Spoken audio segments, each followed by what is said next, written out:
guys, and welcome back to another video. So today was a little bit unplanned, so we'll see if we can even finish today's session. But if you remembered, I think last month I did do a alcohol marker drawing on a Shikishi board of Sunday. So if you wish to see this process, probably I think it's start to finish basically, I'll leave the link in the description or in a card above. But today, I thought it would be fun to do another full session, but today we'll be working on a different character. So that Shikishi board came with two little panels, and this was sent to me by my friend, so thank you again, Star, for sending me the Shikishi boards. So I was actually planning to do watercolor on this, but I am a little bit intimidated to start on a watercolor piece on such a...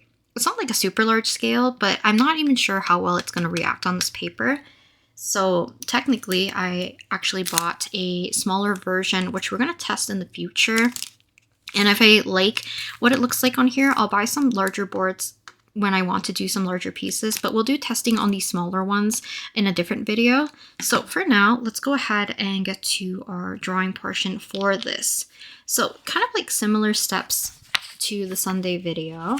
I decided to do the sketch digitally. Now, if I remember, I will be putting the time lapse of this drawing on the screen right here. So I decided to draw a Genshin Impact character this time since it has been a little while. So this is the Pyro Archon. So I believe her name is Mavuika, I think. I do apologize. Feel free to comment how to pronounce her name phonetically so I know how to pronounce her name in the future.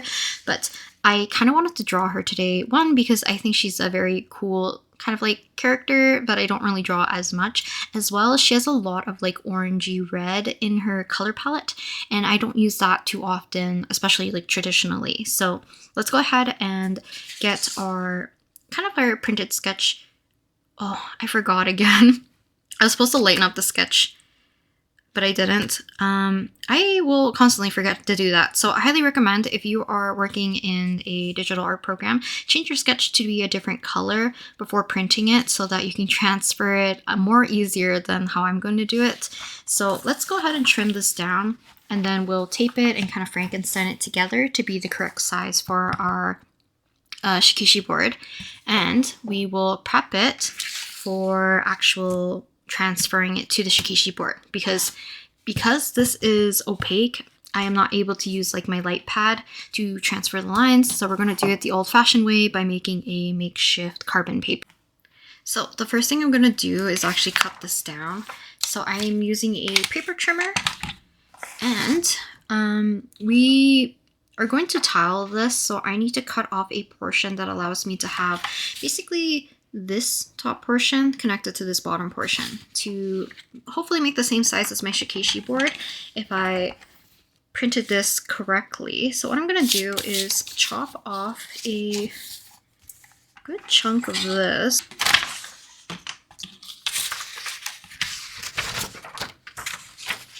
Okay, and I'm going to cut off the bottom portion as well. Actually, I think the top would be easier. So let me chop off top portion here, because I want to have an edge that is fully cleared of a cut so that I can see where exactly I'm going to tape everything and have basically a hinge so that we can keep checking on our lines. Now this video is going to be probably super long, so feel free to put this in the background. I'm going to leave a lot of this fairly unedited so you can see majority of the full process. There is going to be a few things I'm going to cut out here and there if it doesn't make sense, or if it's just a lot of dead air, I guess. So yeah, how exactly we want to line this up. Actually, I think that's pretty close.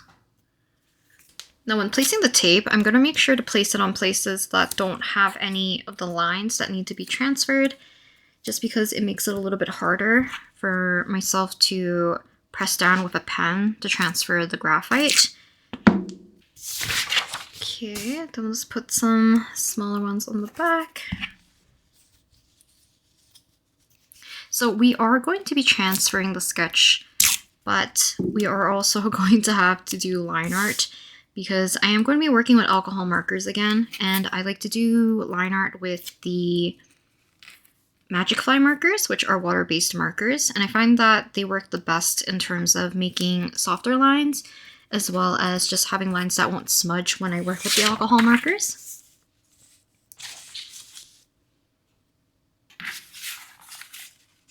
To find out where my edges are. Now technically, it might be easier for me to cut off one side as well.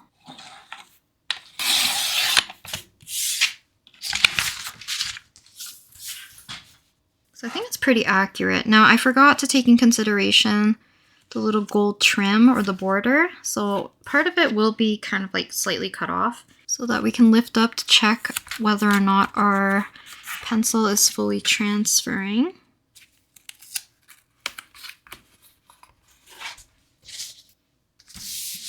Now just to make sure that this is going to be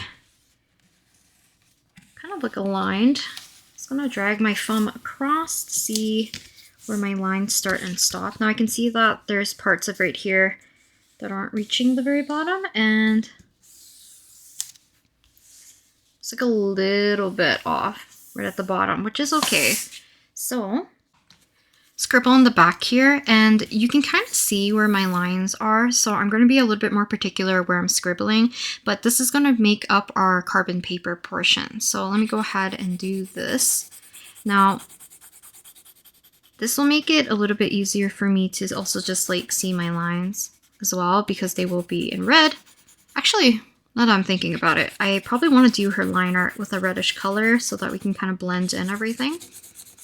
But I think it's okay, but I'm going to be using mostly a red color to transfer, just because it tends to blend in with the skin tone a little bit more, I guess, because it's warmer, rather than having blue, unless I have like more of a cooler color scheme that blue wouldn't look too off.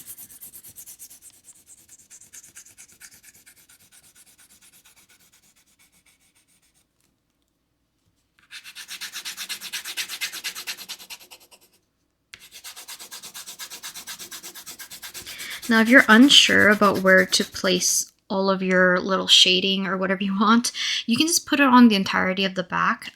Just be careful because it is kind of messy.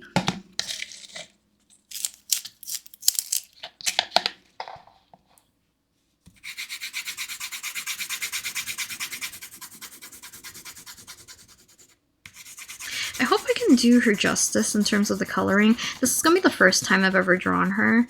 The one I did of Sunday isn't exactly my favorite, but I've also drawn him a few times in the past, so there is like some familiarity with his. But I really wanted to work with more of like the reds in the color palette, because I'm so like drawn to like greens and blues and purples mostly. I guess pinks as well. I don't use red a whole lot in my drawings, I don't think. There's like the occasional ones that I've done in my sketchbook. I think I did Charlotte. I've done Argenti from Honkai Star Rail. I think more recently I've used a little bit more of orange when I drew Sonetto from Reverse 1999 with alcohol markers as well. But I think red is like a color that I tend to struggle with in terms of finding a good like shadow color or making sure that things stay nice and vibrant.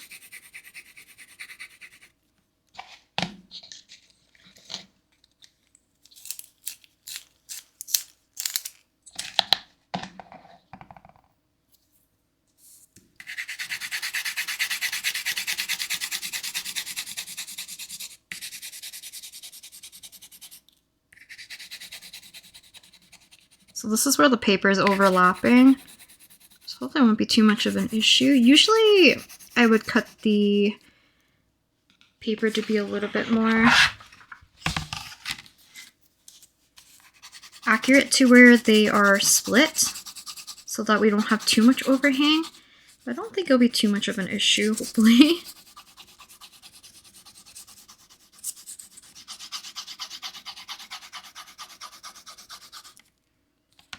So hopefully in a future video though, I will be doing a watercolor version on the Shikishi board of something. I just want to see whether or not it works out.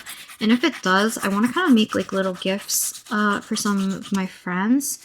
of their favorite characters on the Shikishi boards. And I do like doing watercolor a lot, even though I could do them with the alcohol markers as well. So if the watercolors don't turn out that great on the Shikishi board, then I'll just use the alcohol markers and do a few gifts. And then I'm also gifting some of the smaller ones to one of my friends as well, so she can try them out. I think it's fun having like friends who are also into art. So you can like gift them art supplies or like trade art supplies or something. So I think all of it is pretty much covered for where I need it. Another reason why I like using the Prismacolour Colerase over like normal graphite is just a slightly less messier process. This smudges a little bit less compared to the graphite pencils. So let's go ahead and flip this over. So what I'm going to do now is to use a ballpoint pen to basically trace over my lines here. Now this is where it benefits to actually have lighter lines so I can see where I've already gone over with the ballpoint pen. But I did the same thing I think with Sunday in like some previous sessions, so it's just a little bit more back and forth with checking if you didn't do this step. So just to double check, I'm going to scribble kind of where her eyes are, just to make sure that our transfer is going to actually work. So you can kind of see where I scribbled. So our transfer is going to work. I'm going to quickly go ahead and do this. I might leave all this footage in, we'll see. But in terms of, I also need to make sure that this lays completely flat. In the end, I will kind of have drawn her 3 times technically, or sketched her 3 times. So my digital sketch, which is like the black lines here, and then I'm doing a trace over everything, which is kind of like drawing it the second time. And then one last one would be when I'm doing the line art.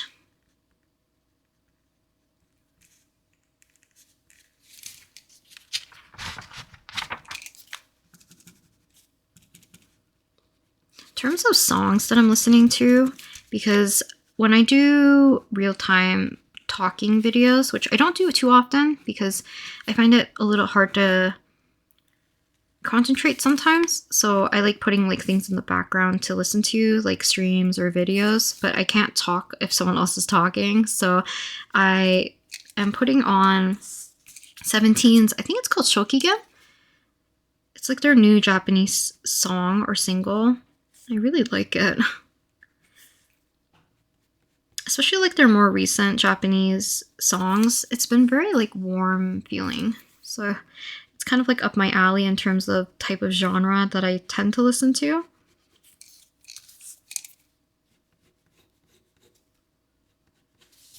My lines are a little thick.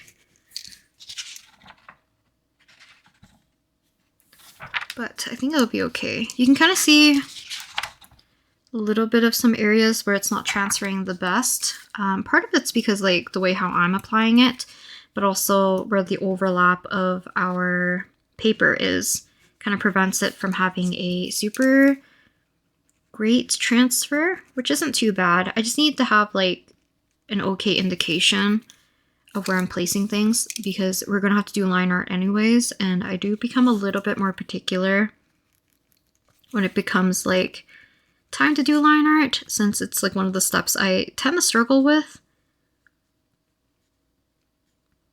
So I put in a little bit more effort to make sure that things look at least somewhat correct in terms of like where I have them placed.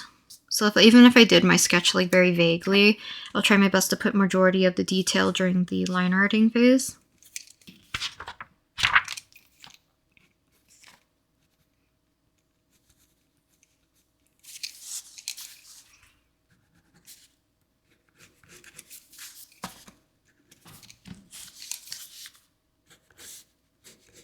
But yeah, I'm listening to 17's Shokigen. And then the other thing I'm listening to is Lovely's Dear. Because I've been listening to that song ever since it came out, like on repeat. It's such like a pretty song, is the way I can describe it. And I think I talked about this on, maybe it was in the Sunday alcohol marker drawing video as well. I'm like a big Lovely's fan. They're like my top girl group at the time. So listening to their songs again, it just gives me a lot of serotonin, I think. That or like feel very much like in my feels.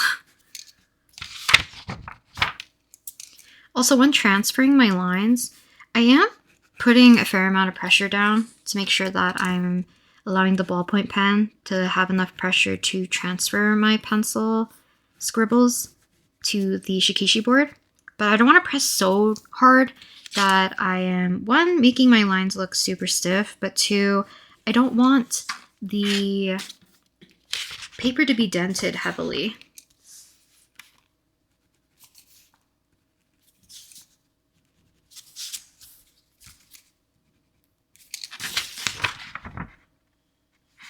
So I can see some misalignment, so I do have to be careful about the paper kind of like beveling a little bit.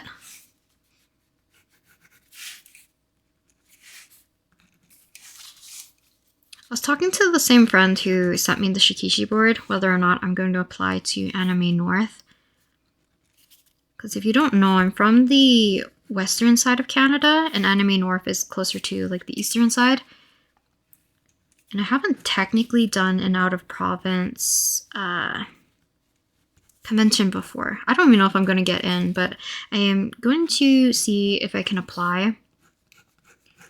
But the thing is like, if I get into both the more local convention plus Anime North, it's going to be a little bit tight. I think they're like a week apart.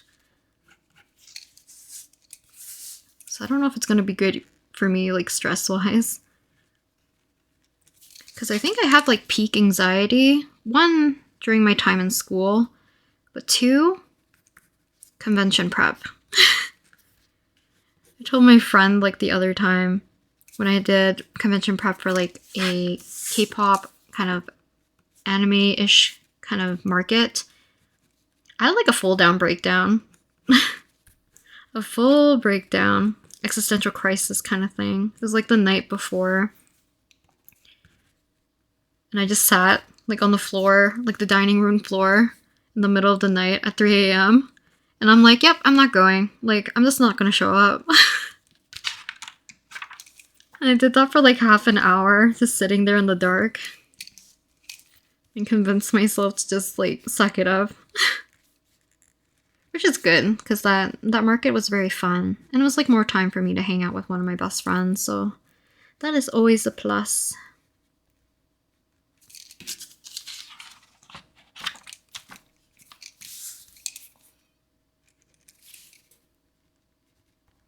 But the other thing I'm like deliberating a little bit more on, like whether or not I want to table at Anime North, is like the cost to table there versus like profits.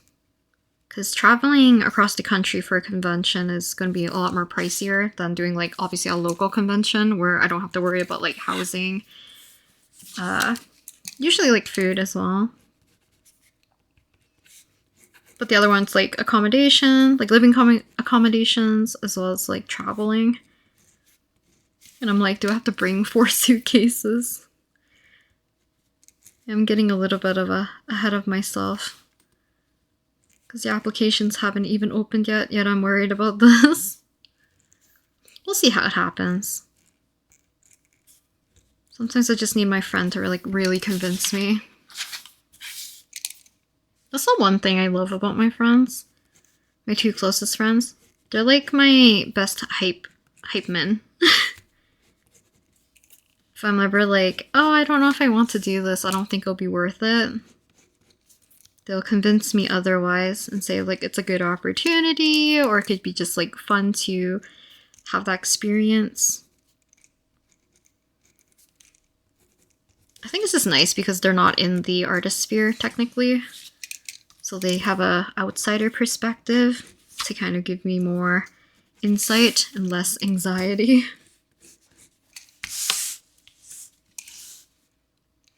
I do apologize that I'm going to be flipping my sketch around a lot. One, it's faster for myself, and two, it just helps with having a natural pivot in your hand.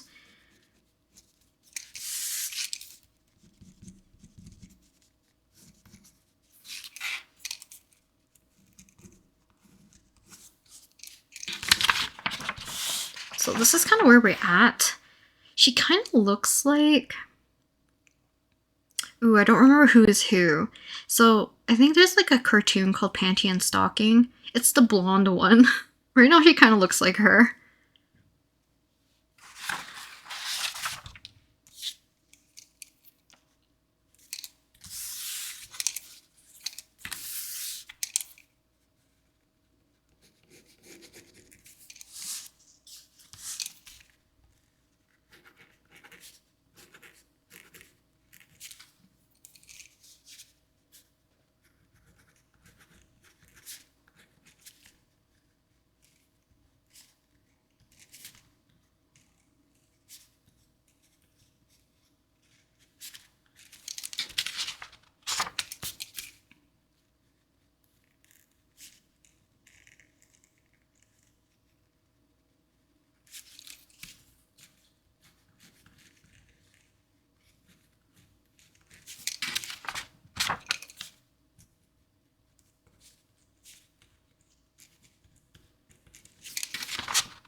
The problem is like whenever I do these types of videos, I can't tell if I yap too much or yap not enough. Because just like in general, when I'm like online or like recording or doing voiceover, I guess, I'm more of like a person who talks a little bit more to fill the dead air. But usually like in the presence of like other people, or like obviously if I'm working by myself, I'm not going to be like randomly talking. So it feels a little bit awkward sometimes. But I do recommend, if you can, put on music or something else in the background along with me if you are just using this as background noise. Because I don't want to accidentally like jump scare you guys from like my long pauses from talking.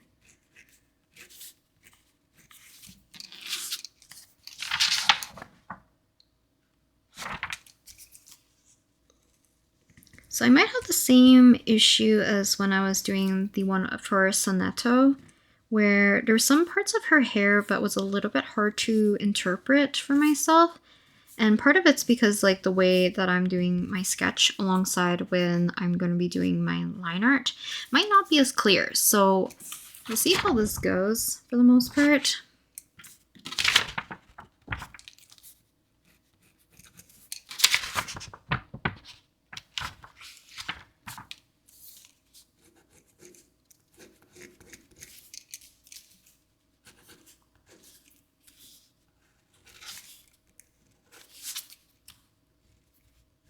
I don't even know if I'm keeping all of this in. I think for the Sunday video, I kept it all in to show the entire process. But I know some people don't watch like all my videos, so it makes sense that kind of leave it in to show the full process. But I was also debating whether or not I'll just keep this more as like a coloring centric video instead.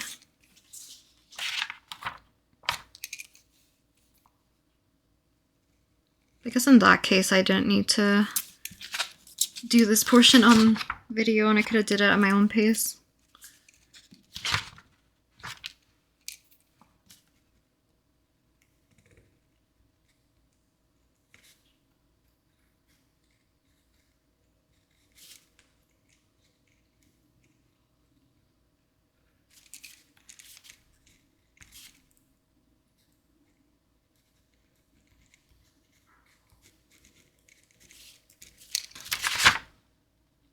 We're gonna have to fix this up.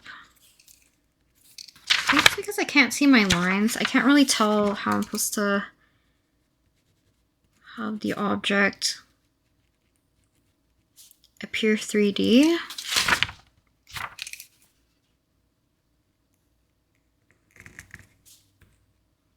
This week was just like bad for recording. I have like no time, unfortunately.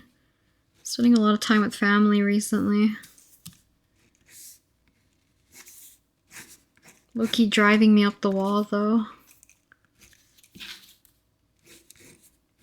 The good news is that I managed to finish up all 6 of the OC drawings that I wanted to do for the flower zine, because I wanted to have at least one of each OC that's like their face is visible.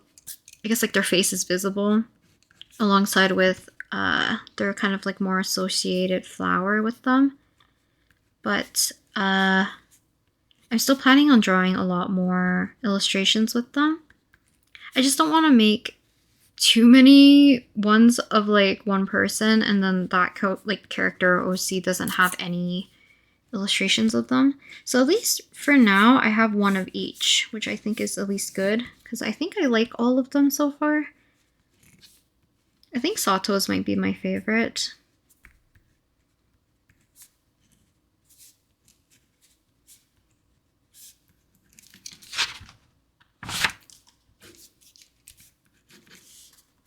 So I know for a fact that the color that I want to use for her skin tone, because I'm not going to have any dramatic lighting for this one.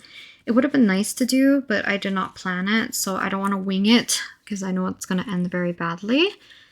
I don't have a light enough color to do kind of like the lightest tone of her skin. So I might pull from a different set of markers and kind of like mix and match them, so that I can stick with just like the generic color palette that I use for something that doesn't have like super strong lighting or anything that's like super interesting. I just really want to use the markers so I could play around with more red colors, I guess. So the lighting's not going to be anything too cool anyways.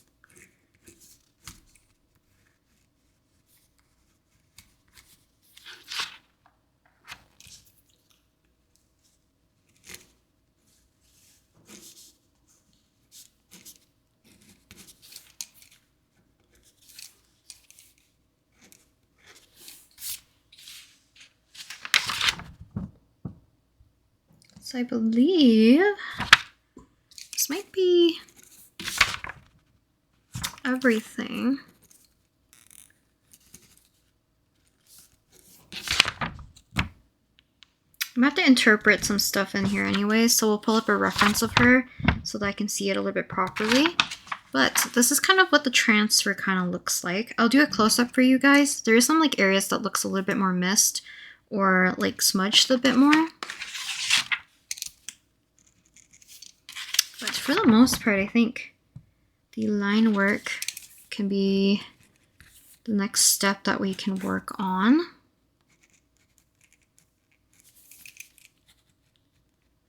If I remember, she has like triangle designs here. Okay.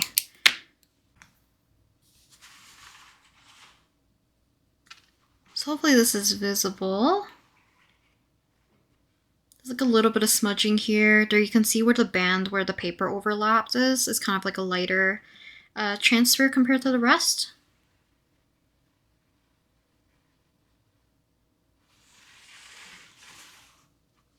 So I'm gonna go ahead and kind of take off our sketch from the rest. I'm just gonna fold these back and then we can put our sketch away. Now I'm going to quickly erase a little bit of that red, just because there is a little bit of loose graphite here and there, which I don't want to smudge while I am actually doing the line work. And we'll do like a really quick eraser kind of pass once we finish the actual line work. So I mentioned earlier that my favorite markers to currently use to kind of with alcohol markers and stuff is like a water-based marker. I find that they haven't smudged yet with my alcohol markers. So I've been using the Magicfly dual tip brush pens, and this is like 100 pack. But the thing I like about it is like having a good range of markers to kind of give me variety in my line art. So for Mavuika, I want to use probably either a light brown or a red to do the entirety of the line art, and then I'll pick a secondary color to kind of do our darker lines. So kind of, whoops, an example. I don't know how well you can see it. For Sundays, I did a kind of like light purple, and then I did a darker kind of navy blue ultramarine color to do kind of our darker lines to make everything pop. So let's do the same for her, except for let's do majority of it with a kind of like mid-tone red color, and then maybe I'll pick out a dark purple to do our kind of darker lines. But those will be applied, like the darker lines will be applied after we do the coloring. Oh, let's see. I forgot about this. So I have a little notebook, sketchbook, I guess you could say, that has like my color swatches. So I can see that in terms of the reds, I kind of like this one because it's a little bit more orangey red. We could go lighter into almost like a dark orange, or the cooler reds. But I do like having an overview like this so we can kind of test. So right here, and it kind of helps me identify which marker is which because these don't have color names on them. So 1, 2, 3, 4 from the center. 1, 2, 3, 4. Let's grab this one.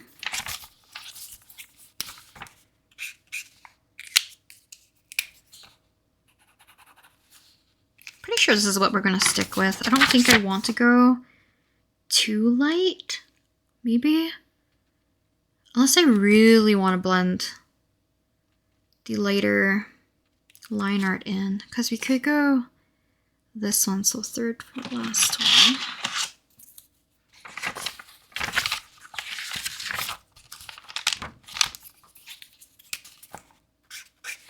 So that's definitely more of an orange, which we could use.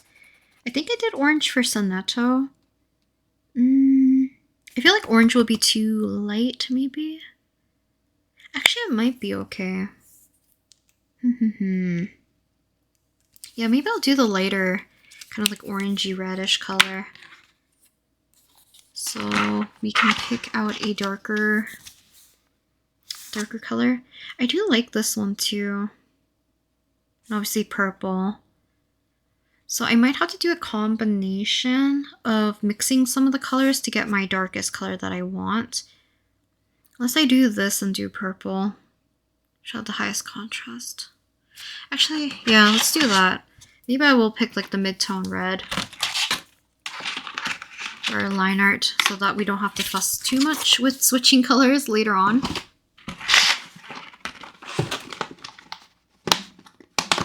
So I'm probably going to zoom in to get a better angle, hopefully, and let's go ahead and get started with the line art. So these pens do have a brush tip, which you saw earlier, alongside with the fine tip side. So we're going to be mostly using just the fine tip side to do all the line work. Then we can do a quick erasing of our pencil, and then we can get to actually coloring, which is going to be the most tedious portion of this. So hopefully you guys can kind of see. I try to put the camera in a way so that my hand doesn't sit on top of where I'm inking, in terms of like where my camera is facing. So hopefully it won't be too much in the way. But let's get started. I am going to be swiveling this quite a bit, just because, like I said, with the pencil portion, it's easier for me to do like cleaner as well as like longer strokes if I need to, and it just helps to follow your natural curvature of your hand. So that is what I'm going to be doing. Also, I feel like my hands are so dry. Oh well, okay. I always feel nervous to do line work. But I'm glad you guys think that my line work is actually pretty okay. I think in terms of when this video comes out, I guess like the little mini comic that I did for Masaki and Kaisen in my sketchbook has already come out. So I have a little bit of, not a confident boost per se, but I do feel a little bit better about doing inking after doing that video. So hopefully I will be able to continue doing more of those and just get a lot of practice in. Because I would love to be more proficient in just like having confident strokes for your lines and all that. Also, I will put timestamps throughout the video so that you can just skip to the section that you want to watch. I'm sure not everyone wants to watch me do line work in real time, nor do people want to watch probably the transfer. Most people are probably more like interested in the coloring portion, if anything.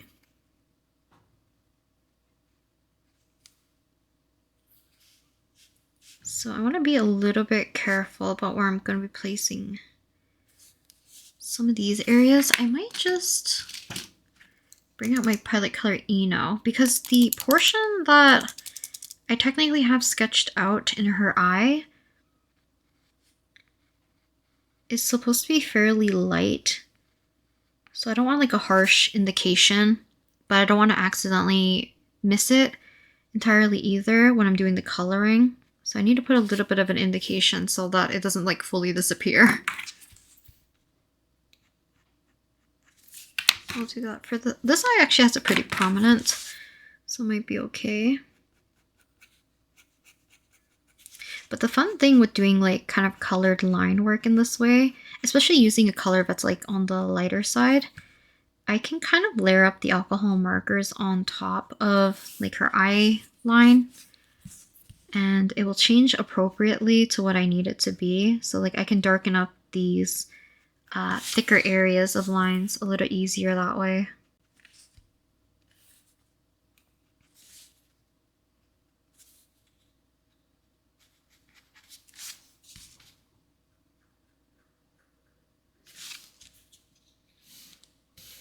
It can't be just me who thinks the way I've drawn the hair, probably, with the sunglasses, I guess. It kind of looks like, I'm assuming it's Panty from Panty and Stocking. I never really watched the series. I think that's why I'm always confused who is who. But I remember a friend back in like high school-ish, I think she watched it and introduced me to just like the general idea of them, I guess. That and like during my, I think, middle school, high school days, I've seen like a lot of fan art of them as well. I think it was like popular during that time.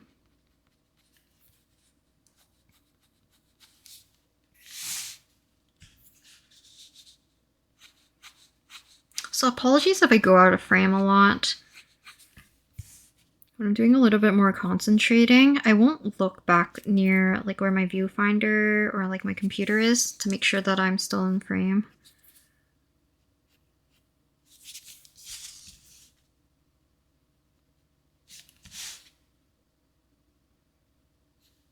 Once we do the actual alcohol marker portion, I believe I kind of leave it as more like a static cam.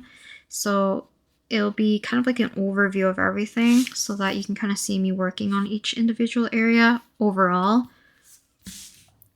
And I won't like swivel it as much, I guess.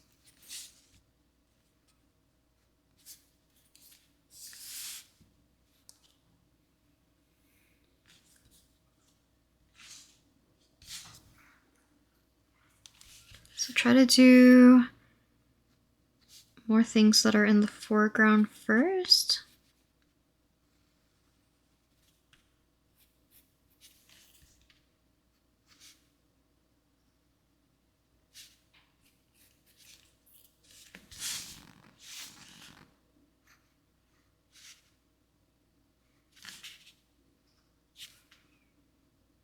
And literally depending on my mood is like whether or not I add more or less detail to my line work.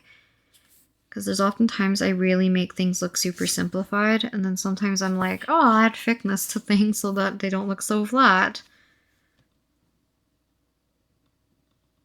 Kind of need to look up a reference, because I think she has kind of that design on her glasses. There isn't like an extra thing on here too, which I did not put in.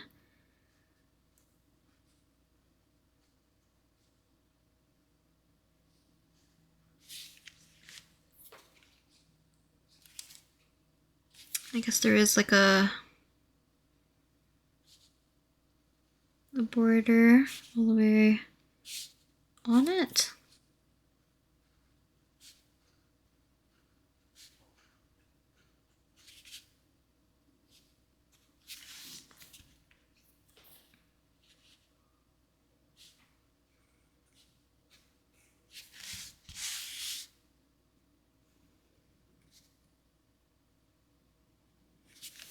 You can see my hand is smudging my sketch already. I should technically put down a paper in between because my hand's turning pink, so I'm going to be smudging pink everywhere. But also I don't want to lose my lines.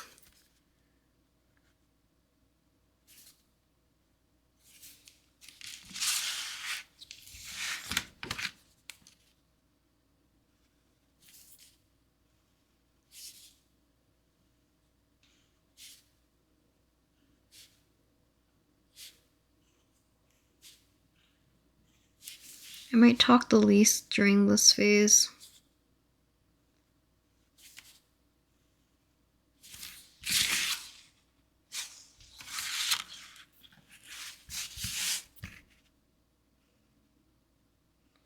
I've also switched music to Lovely's Dear.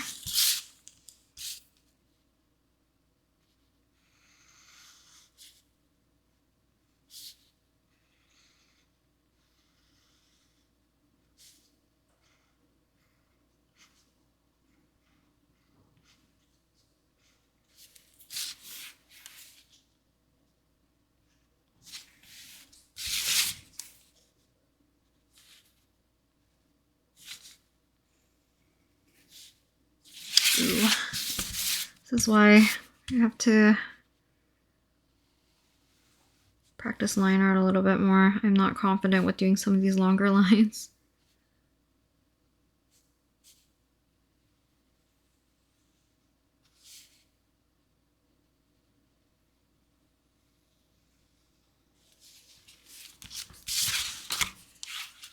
Now, I don't know if she has the same design on both sides.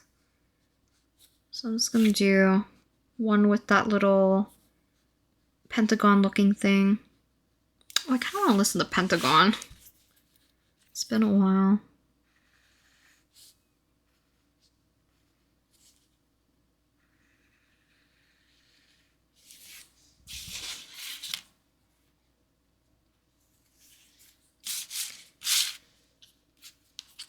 I also need to plan out like the little triangle highlights that she has. Kind of similar to like Mualani, I think.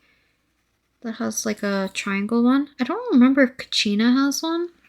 But Kinich, I think he has diamonds.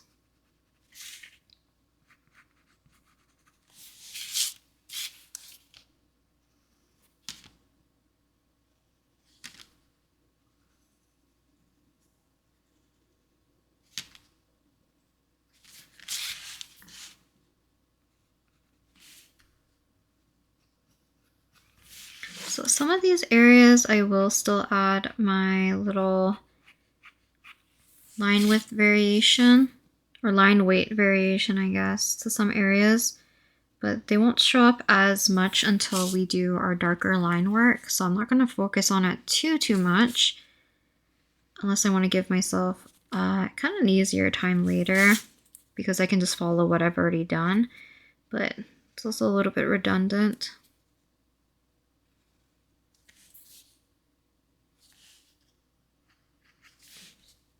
But sometimes I can't help myself. It just looks a little bit better to have some of that depth.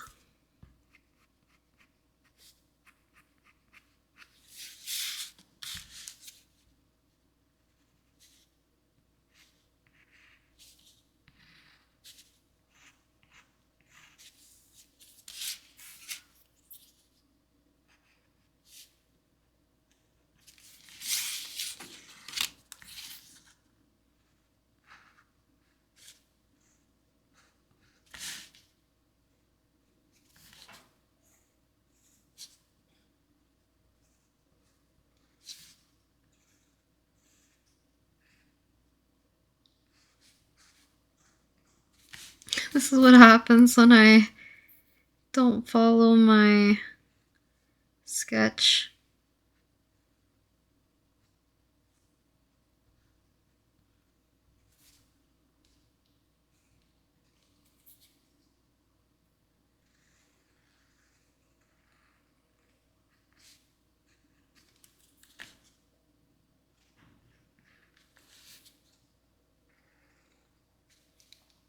I don't know if I talked about this. Did I? I think I only talked about it on my Instagram stories, but I was playing Reverse 1999 obviously more recently, and I summoned when Jay came out, and luckily I got him.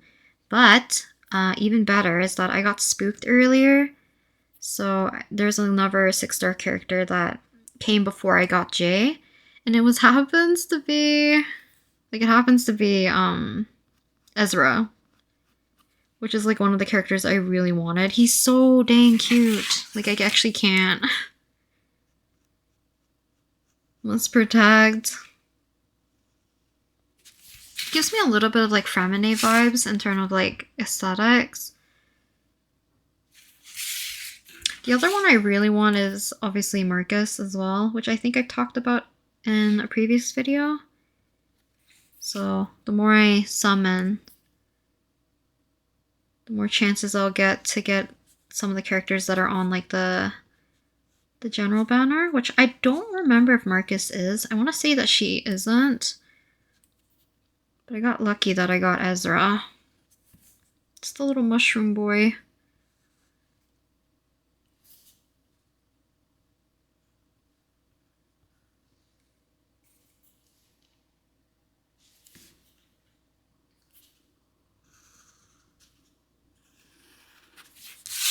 Abandoned my paper.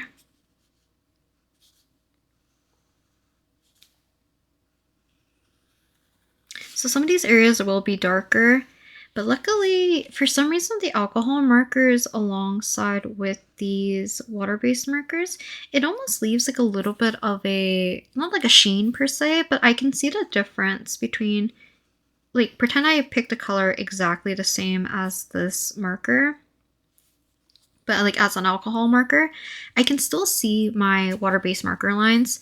So I won't truly lose my lines technically, but it just makes it a little bit easier to see if I could.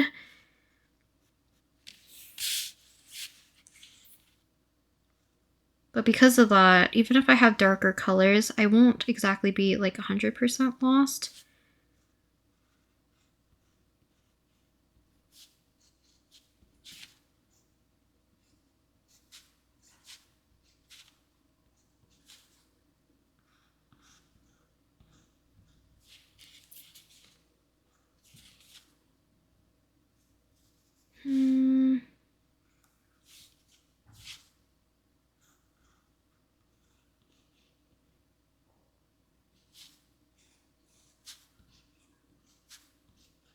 Well, I don't really talk about this, but the reason why I changed songs earlier is actually because I feel like it helps with concentration a little bit.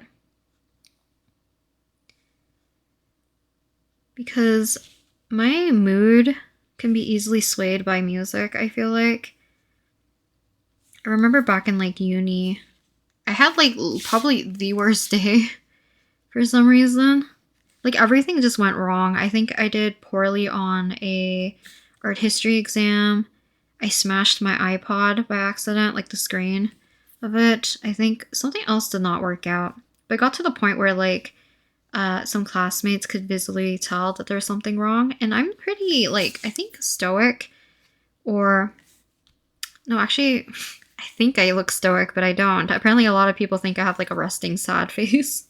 So maybe they just think I look sad regardless of what happened that day. But I put on like 17's 20. Immediately felt better.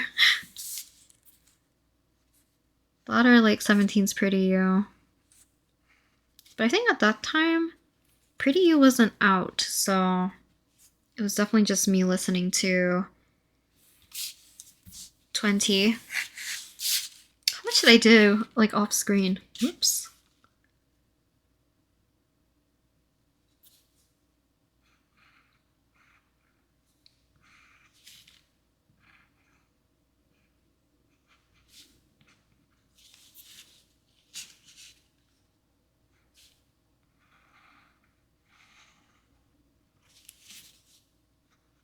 So you can kind of see my line art isn't the most clean, but it will work for what I need it to be.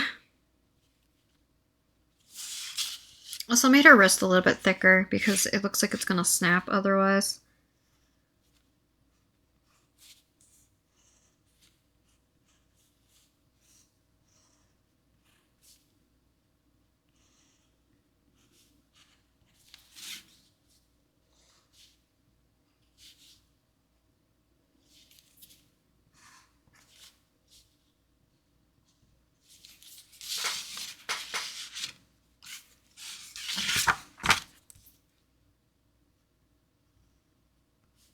Also, there's an artist that I follow.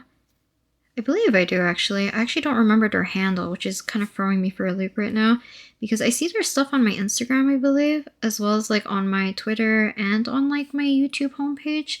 So I don't know if it's just because like the things I tend to watch or I do follow them, but they did do, I think, watercolor for like the base skin tone for their marker illustration before like actually adding like their Copics on top. So it'd be nice to know whether or not the watercolor actually sits nicely on top of this paper so that I don't have to look for the right skin tone per se, and I can just worry about doing the extra details on top like shadows and all that afterwards. And then I can probably get like subtle gradients that way too for the skin tone.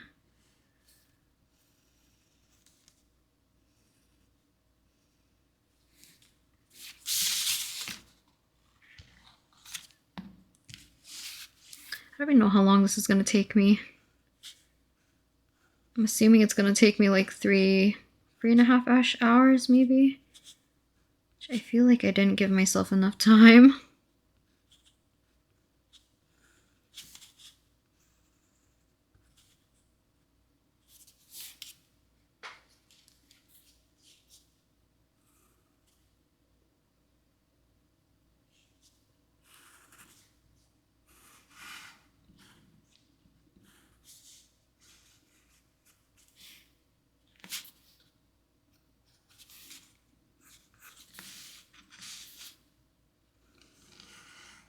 Some of these hair strands I didn't really plan out super well, so we're gonna have to wing it in terms of where we're gonna place certain things. Now, I have to be a little bit careful. I think for Soneto, actually, who was it? Whoops. Oh no, it was Voyager, the marker session that I did in my sketchbook. I didn't leave certain areas bright enough or like untouched and planned for where their hair should be, I guess, if that makes sense. So for hers, I think I accidentally overlapped a lot of the blue and yellow areas, and unfortunately for her hair, it made it very like muddy looking because like obviously the blue and the yellow when it was mixed gives it more of a greenish tinge, but not like super green. It got kind of like a muddier green, just because like something's blue and something's yellow doesn't mean it's going to make like a perfect green. Some like blues and yellows together are more compatible than others. And I forget what was the rule it was that makes like super vibrant mixes if you're planning to mix like two colors together. I don't remember if it's like you have to use a warm and a cool together or like a warm and another warm color together to get more vibrant ones that won't like turn brown per se or like turn gray. It's depending on what you're looking for.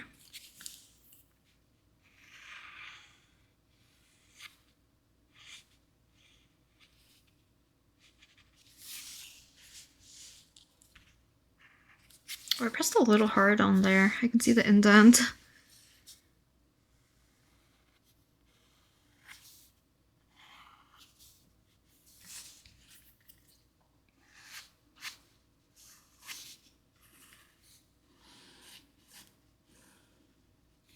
And because I didn't do like a color comp or anything or really plan out the values, This is like where I'm gonna have to really wing it for the colors.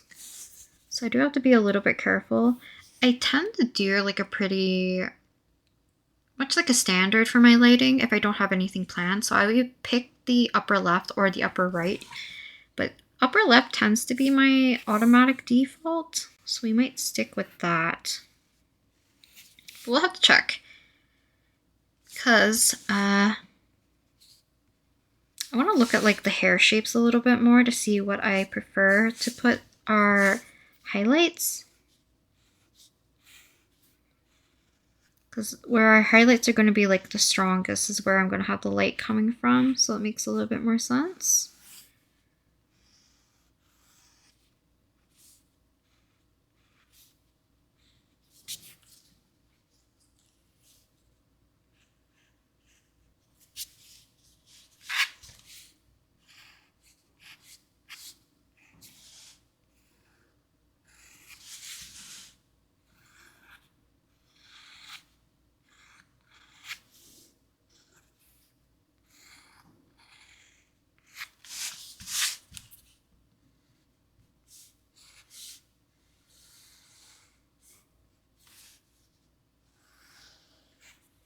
Also, I can't tell if I'm crazy. I have like earbuds in, or like one earbud in, and I'm listening to the Lovely songs. I can't tell if Deer has like a writing sound at the very beginning, which would make sense because like I believe it's almost like a letter to a person, or like to the Loveliness, I guess, which is like the fan base for them. Because there's no way it's like my own marker sound that I can hear. Okay, we're almost done. Which I'm excited because I just want to color at this point. Line art is still probably my least favorite portion to do.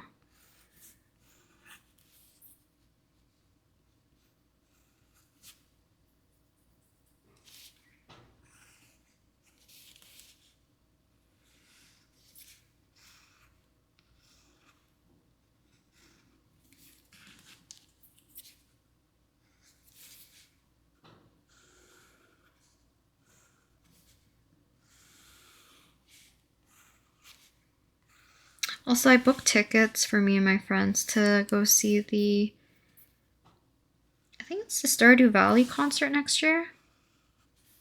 Because there's a location that's close enough for us to attend, which is great. Because I think if you guys have heard me ramble or talk about some stuff I talk about with my friends, I guess. Basically, every Wednesday night, we have like a group call.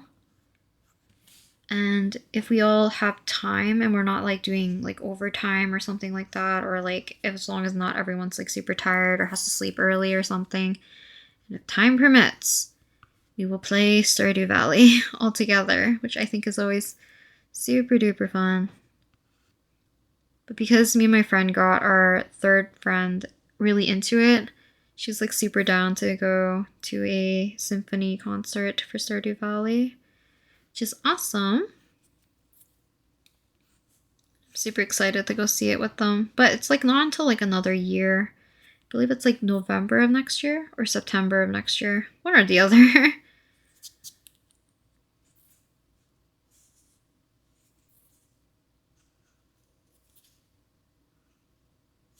Kind of screwed this up. Kind of.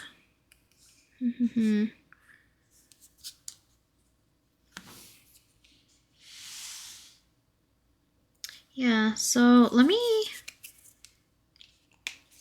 basically block out our highlights. So technically the line art is finished.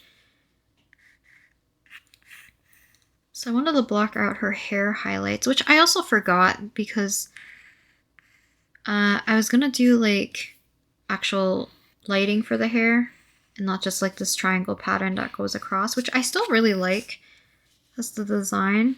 Because it's kind of neat how all of the Knotline characters kind of have something similar-ish to some degree.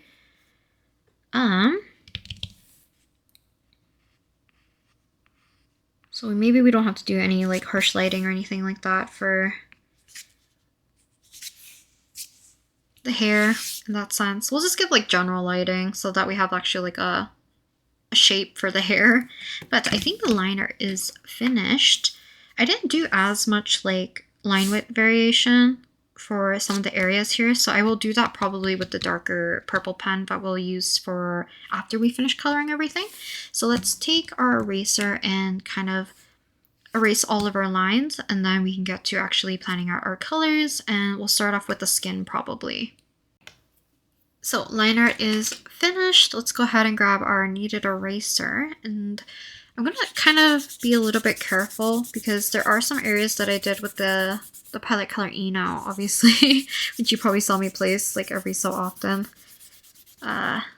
Something I wanted to leave in. I also forgot some of these little seams here.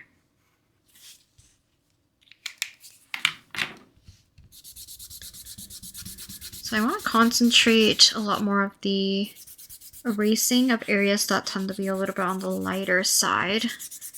So the skin, in this case, some of the gold areas are probably the places I want to focus this on, as well as the yellow portion of her hair. So I think for the most part, I think this is kind of good enough. I kind of want to do like a teal background. So maybe we'll fill in the background first. I might just do a flat one, and then we will add in our skin tone. We'll do the eyes, we'll do the hair, and then probably the rest of everything else afterwards. So for the markers, I am going to be using the Ohuhu brand, and I will be picking out a little bit from the Arrtx batch that I have as well. So I'm not going to be using any of these plastic sheets because luckily, oops, the backing of this actually stays pretty clean, as well as it kind of keeps everything contained, so I don't really have to worry about bleed through. I believe Sunday had none, and he had a lot of bit more like intense and darker colors, so there wasn't really any bleeding for that. Let's go ahead and pick out our skin tone, and I'll go grab my Arrtx ones as well so that we can plan this out appropriately. Because the lightest one I mentioned, actually, I could get away with using this one instead, because I don't want to give her too much of like a yellowy base per se. Something with a little bit more warmth, because I usually use Pale Fruit Pink E010 as like my lightest portion of the skin tone. I could also use Soft Sun, maybe? Or R18. The thing is, like, I'm a little bit afraid. If you've seen the Sunday version where I did the Shikishi Board video, the colors appear a lot darker on the Shikishi Board initially because it's soaking into the paper, but once it dries, it appears a lot lighter. So, maybe, yeah, I'll grab my Arrtx markers first, and then we can add that to our base first, and then we can kind of finagle our way around with everything else. I don't know where my swatches went, so we're going to use my sketchbook notebook to kind of do some quick swatches to compare to our Ohuhu brand. Okay.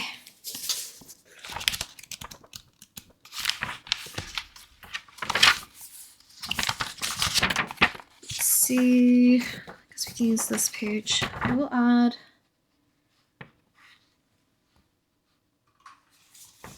one of these underneath so that we can keep the other pages somewhat clean. So I have the Arrtx Oros markers here. So let me see if I can find something similar.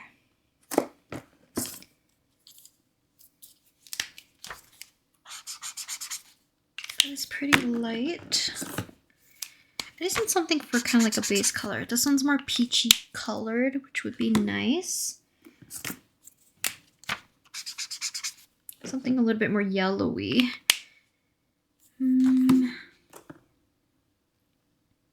I guess I could make it more yellowy because we're adding a lot of reds and yellows anyway, so I could use this as the base.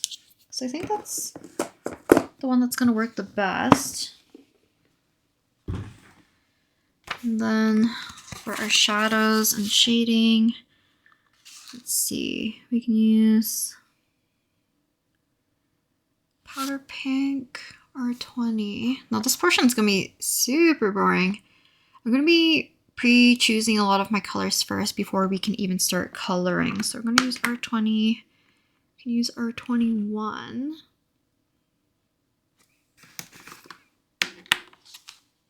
Use Pastel Peach R18. Kind of blend the two together. R18, R18.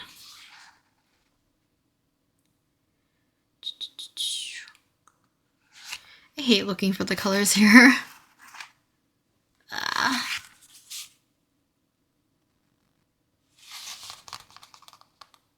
Let's look for some other ones while I'm trying to find it. So we need R18.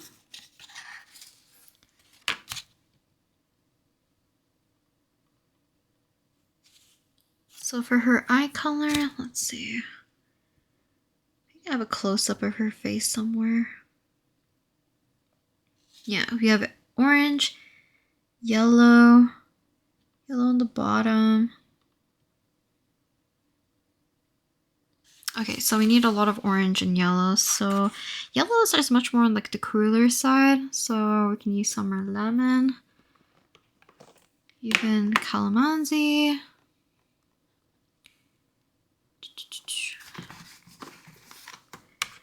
Go a little bit more goldenish, so we can pick mustard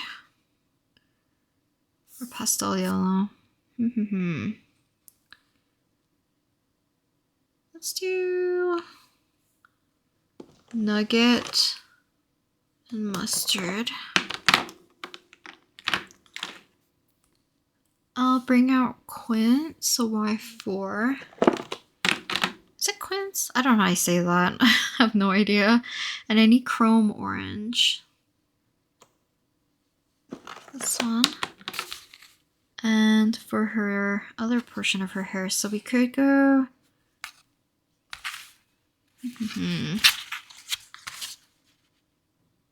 agate, or we can do a mixture. We can do cadmium, apricot, rouge orange. So a lot of the reds in this particular Ohuhu set, a little bit more on the cooler side. So agate might be like our main color. So we're gonna get R070. Nope. And I'll bring out R8 as well. Geranium. Doesn't look like the same color though. Dark color. I'm gonna need a lot of like purple as well. And I want a teal color for the background.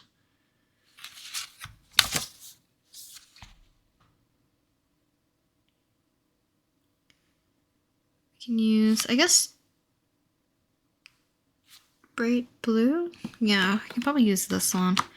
If not turquoise blue. I think this one's the brightest. So, what else we have?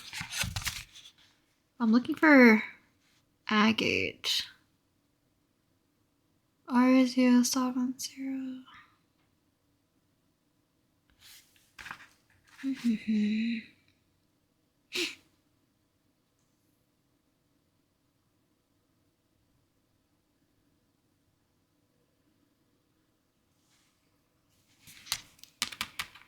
Where is it?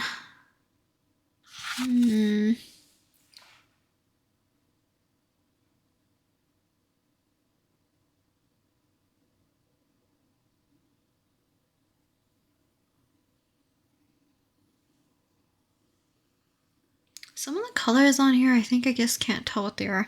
Do I need cadmium?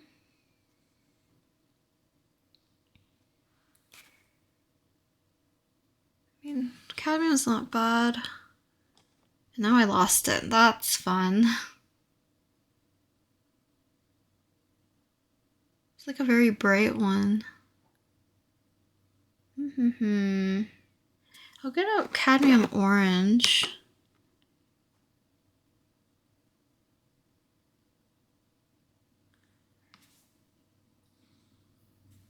R070, where are you?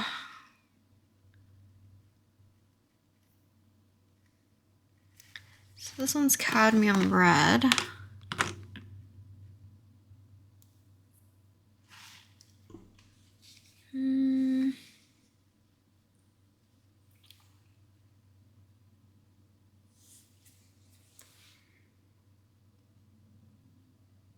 This is like impossible. It never gets easier looking for these. R070, R070.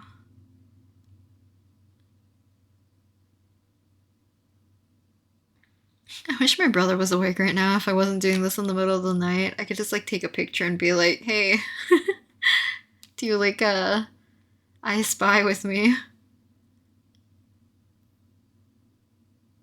Am I crazy? Where is it? R070. Is it more orangey than I think? Maybe that's why? Yeah, it is. Jeez. Okay. So what else do I need?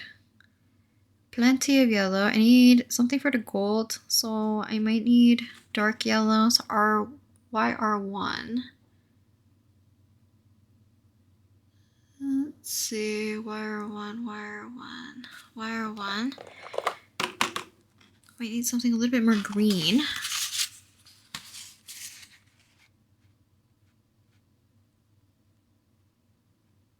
Guess I'll get celery yellow. G060.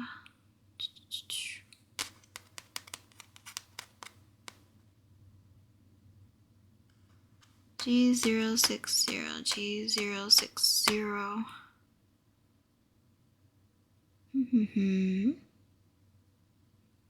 I mean, it's not necessary, but it would be nice to have so I don't make my golds too, like yellow. It tends to have a little bit more like that gold tinge. They almost give it more of like a brassier-ish vibe. So it'd be nice to have if I can find it somewhere.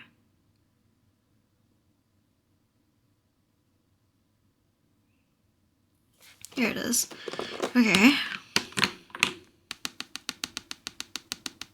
Might need some darker shadows for her skin tone, which I also forgot. So, let's use Mauve Shadows, R11. A little bit more. So Pale Blue Violet, R25.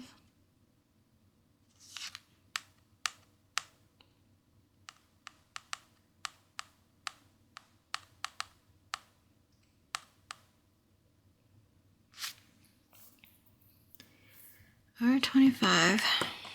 Might add a little bit of blue. So we could add Pale Blue, Lavender Mist. I mean, they kind of look similar. So maybe I won't need it. I might need a little bit more purples. So we can go V050. Which is up here, which means I used it recently. What else does she need? I guess I can use this blue for her glasses as well. We need kind of like a brown to black combination. So what do we have? I might go reddish, so R282. R282. So I see R284, which I might need. R282. Just this one. I don't remember if this is the video that I had placed the marker selection. I probably won't do it this time because it's a bit of a time sink to organize everything. And I kind of just like pick markers at random sometimes to see whether or not they work. R350.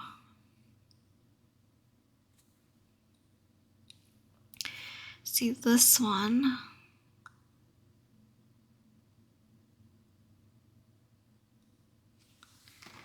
It's this one, I think. R350, yep. And then probably a gray? Or do I want to go cool? Because warm makes sense. So YG3? Nope. What is this? YG1030. What? No. Why I keep saying Y? It's WG. WG130. WG.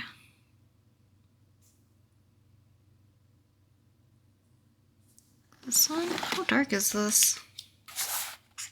Yeah, I think that'll be good. So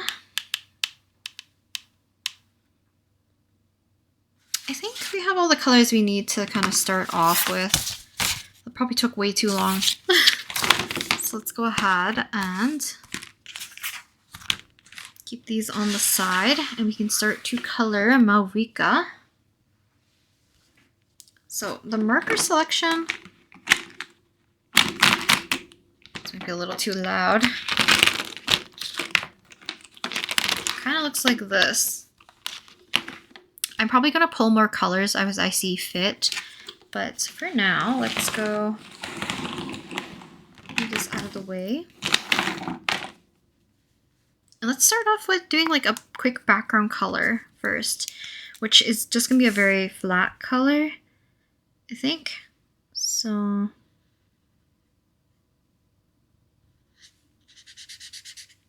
don't know why this feels weird.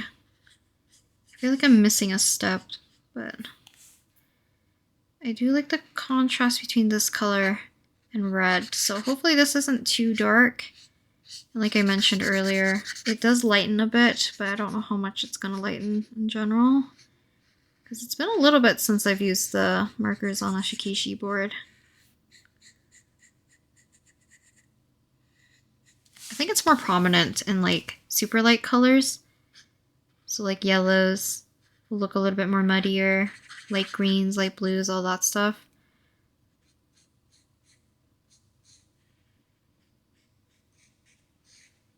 So this actually might not be...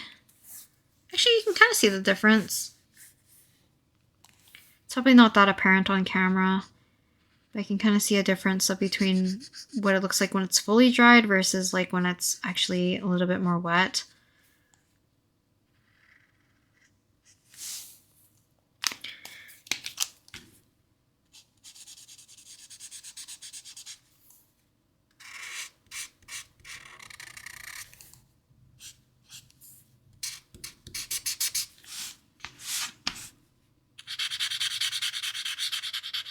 For bigger areas like this, if you guys use alcohol markers, what do you find easier? Using the chisel tip to cover up more surface area like this, or the brush tip? Sometimes I like to believe the chisel tip does better of a job. But there's just something about the brush tip that I feel like I like a little bit, just a tad bit more, I guess.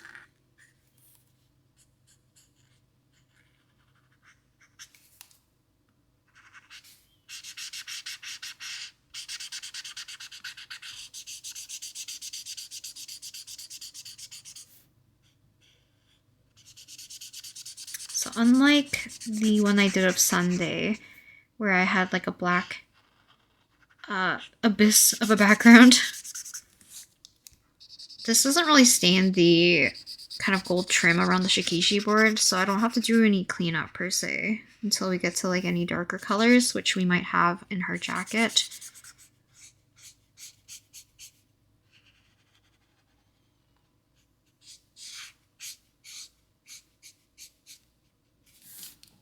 We'll see how this video goes.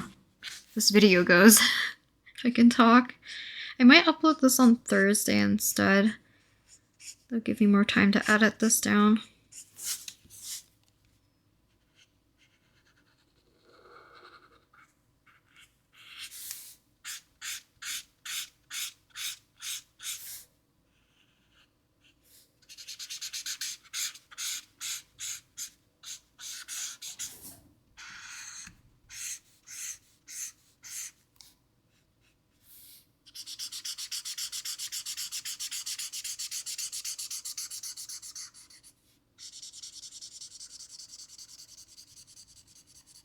Hopefully I picked a marker that has enough juice in it.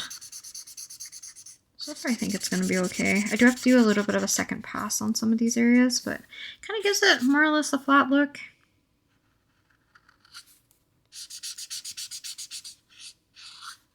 But if you used the Shikishi board in the past, do let me know what your favorite medium is to work with it, because I've seen a lot of people do like ink work, pen work, graphite.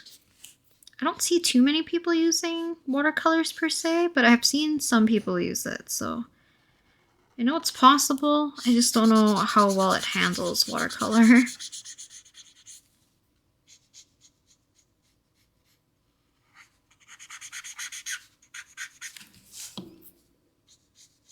I didn't do the most cleanest application for this background color. There's definitely a lot of bleeding into her hair, but I think the color looks really nice everywhere. Kind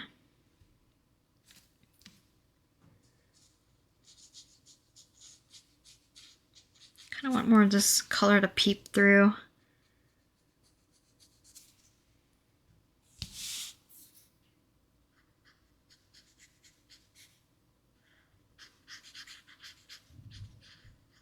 Maybe do it like this.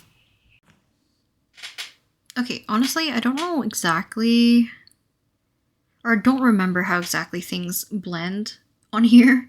So I'm gonna pick out all my skin color that I have, like shadows and all that as well. I might use this too.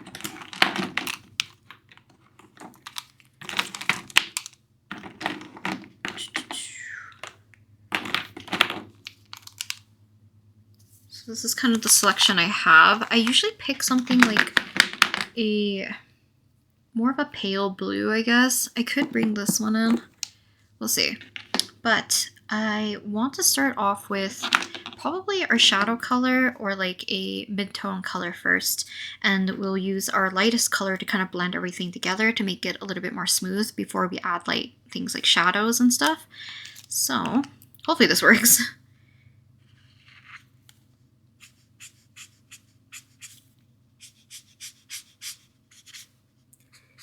I hope you can kind of see that the alcohol markers are not really bleeding in with the water-based markers, which is fantastic.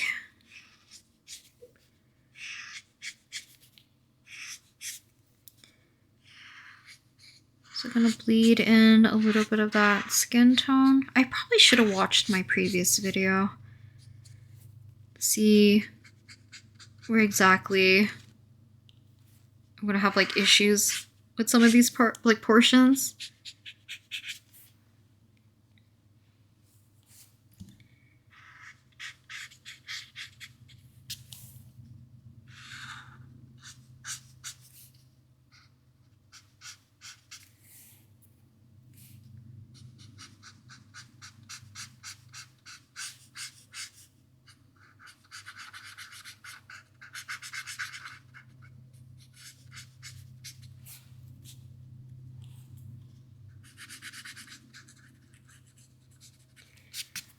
Okay, let's see.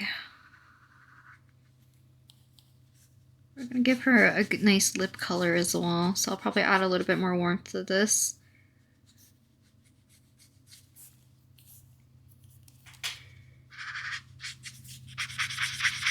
So you can kind of see this is what it looks like when it's wet versus when it dries. So even like when it's laid down onto our board here, it's very like almost like yellowy. Compared to when it dries, it becomes a lot more cooler.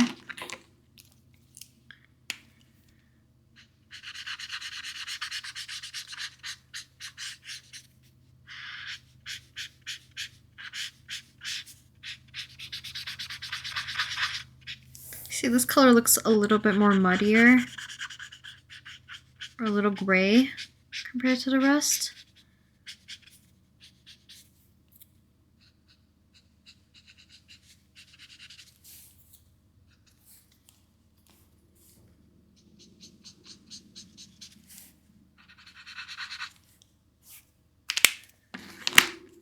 Okay.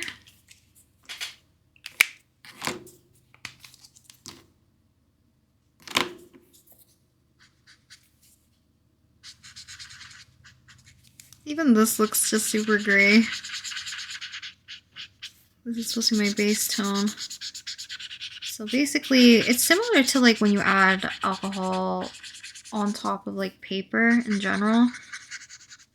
It'll just like become a lot more like translucent. So this is gonna look really funky in the first pass.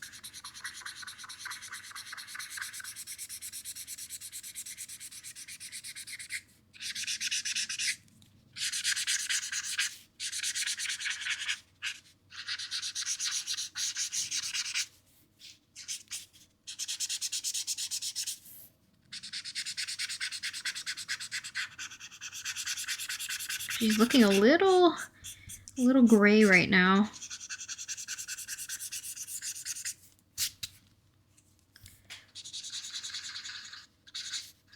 But it'll be okay once it dries. We'll also add it down here. I'm gonna use the chisel tip to really block this in super quickly.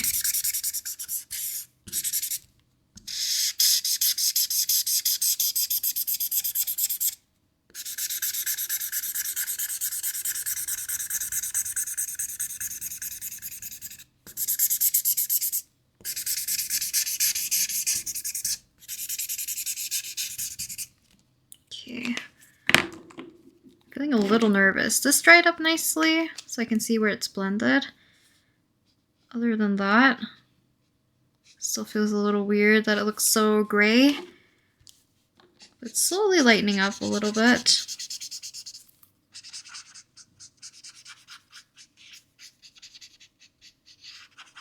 Okay, I'm gonna sit properly so I don't keep turning the board as much. Maybe I'll tape the board down. Actually, no. I'll try my best not to shift it too much, but you can see how it's lightening up a lot more. It's kind of like a nice, very bright base color rather than having that weird kind of grayish tone over it all. But now I feel a little bit more confident with adding other colors. We're back into, I guess, like our peach colors for our skin.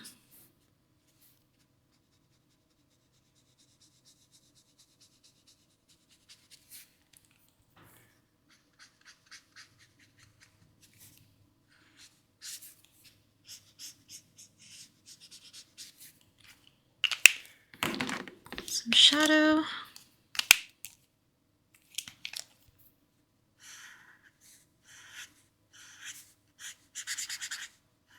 So while the color is still a little bit wet, you can definitely add a little bit more of other colors to allow them to blend a little bit.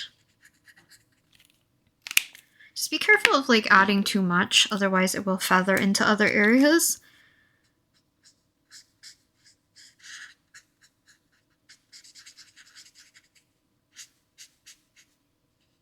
Kind of similar to like watercolors and stuff, it can pool a little bit, so you have to do a little bit more of a careful application as well. A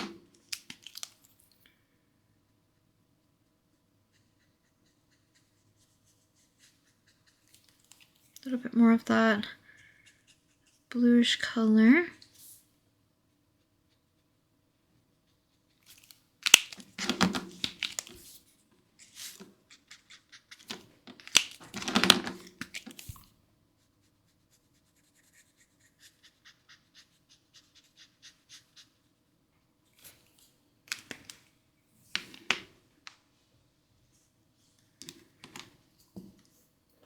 I think I did make her face a little bit too splotchy.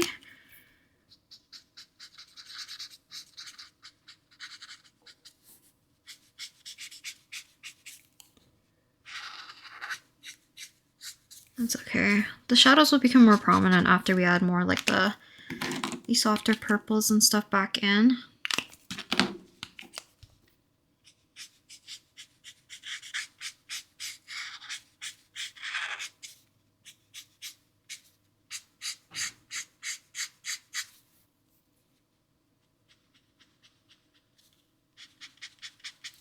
purple for the sclera.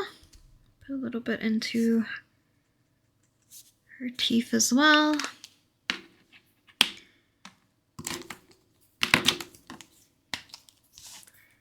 So these areas are going to look more cell shaded compared to everything else probably.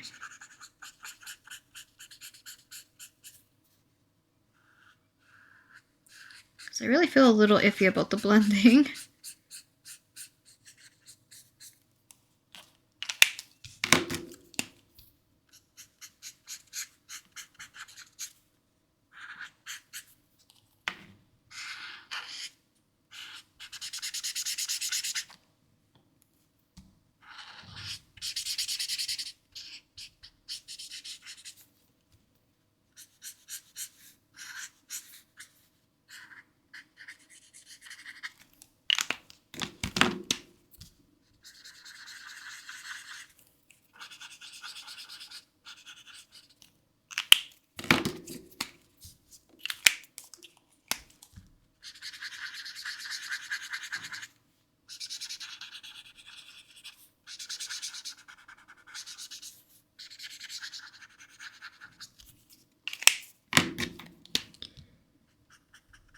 I feel like coloring, I guess, also makes me go pretty quiet. Just concentrating and hopefully making things look not too janky.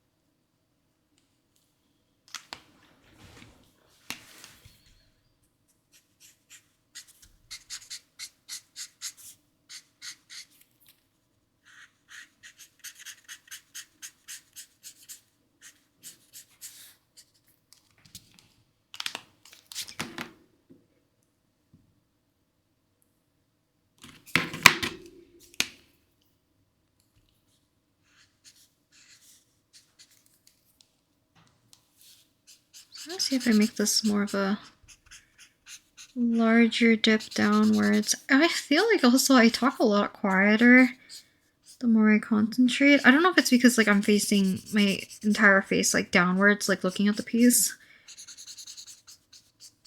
So I do apologize if it gets a little bit harder to hear myself. Hear myself? Hear me, I guess.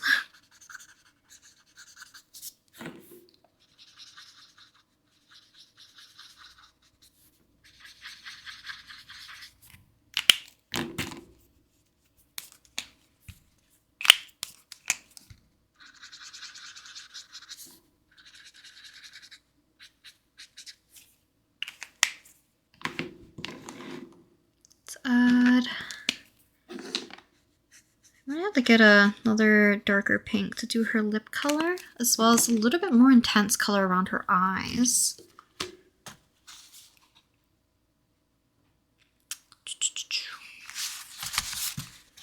Do Orchid.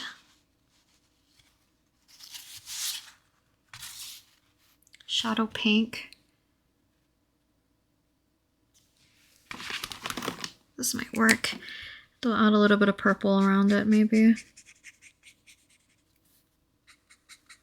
So this isn't really too dark. I need something a little bit more intense. R9.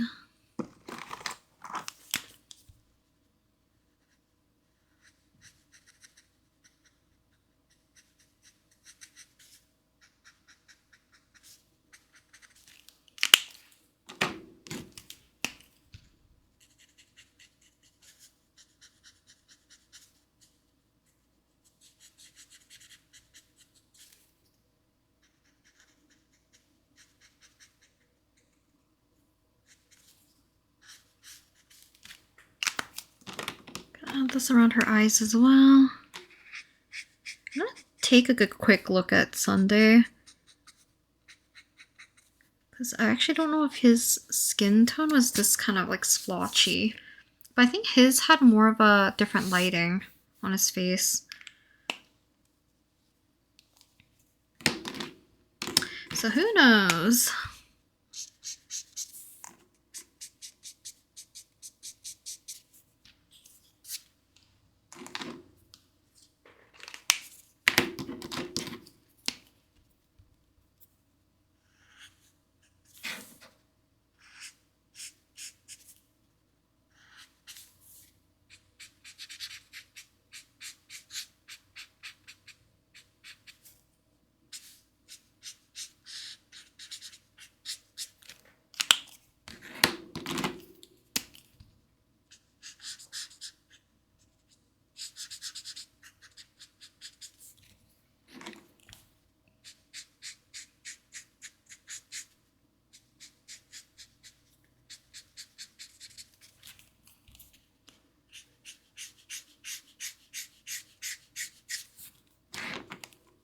So I'm adding like a light layer of purple for the shadows, for where her hair kind of frames her face. I want to transition it a little bit to be a little bit more blue, because I love when it looks like more of like a bluish shadow on like more of a warmer toned face. Does that make sense? Which isn't always the case, but like with just my standard lighting that I do, I like to do it anyways. But obviously the lighting or the environment's gonna affect it depending on like where the character is at. So not applicable everywhere, but I still think it's fun to do.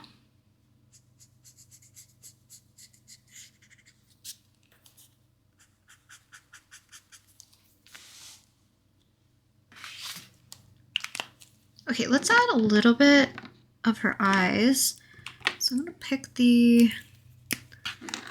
her brightest color here. This is celery yellow, which is not what I want.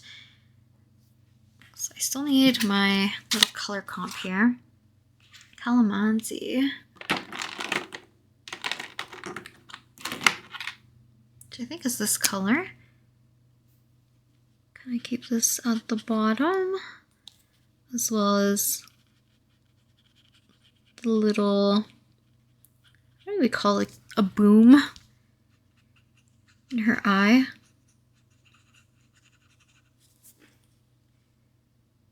Because then after that, once we'll let it dry, we'll just let it dry for now, because I don't want to accidentally let the colors bleed too much.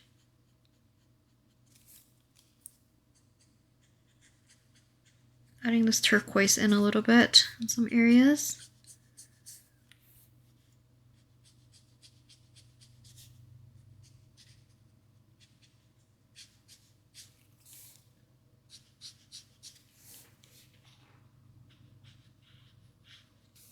Gonna add it a little bit at the top. So usually when I do characters' eyes and stuff, I do add a little bit more of like a different color to the very top of their iris, just for like a little bit of reflective light, and it makes it a little bit more shinier sometimes, depending on the color I choose, obviously.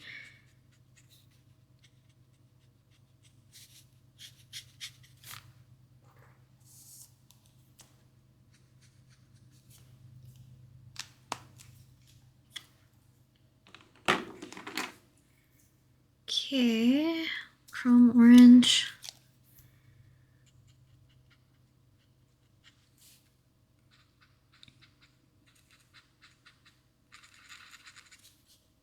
So kind of adding this to like the bottom half-ish color, or portion of her eyes, I guess.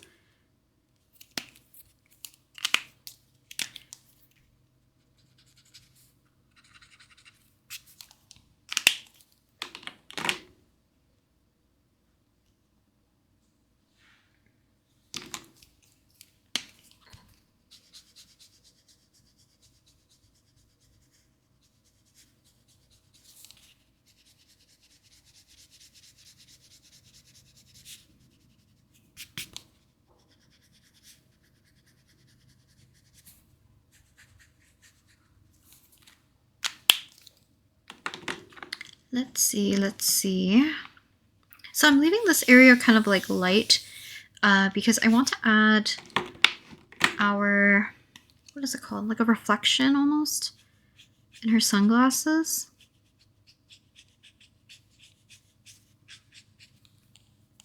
So I add a little bit of their skin tone back in there, but for the most part, I do want to add kind of a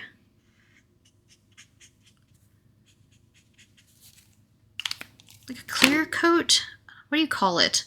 Like a translucent look, I guess might be a better way of describing it.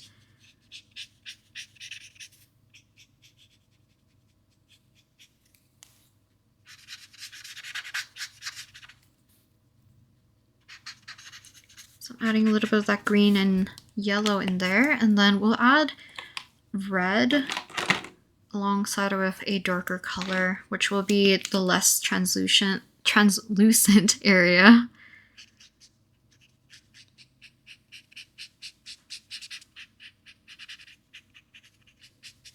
So I might actually do our dark color first.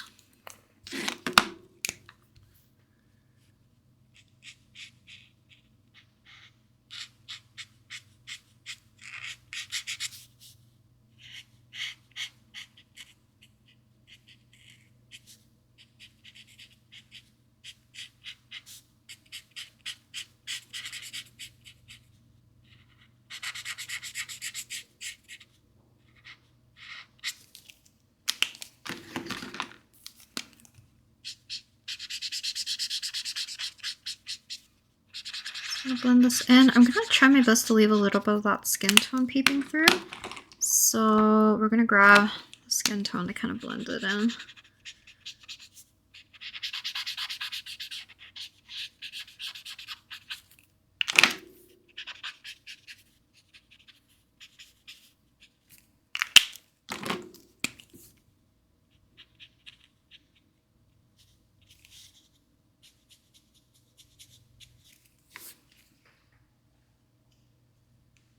I don't know if that reads correctly.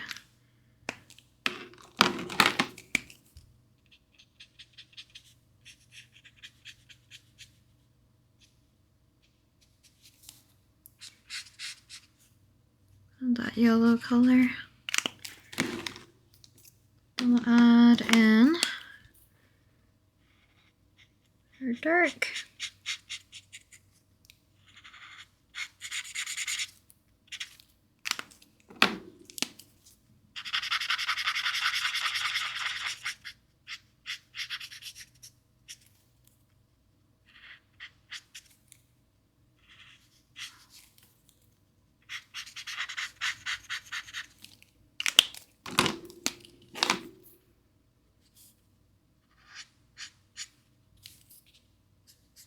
Yeah, I might open up my other video and see how I did the blending, because I don't remember if I just really went ham with the blending of like a lighter color into a darker color.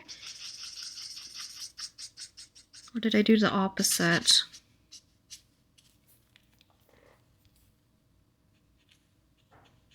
There's like a leather chair under where my legs are. I do apologize if you can hear like the squeaky-ishness of it.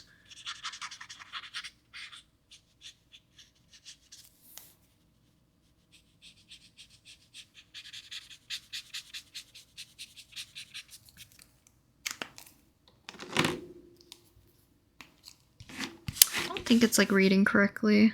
It's okay. It's an attempt at how I wanted to do these sunglasses.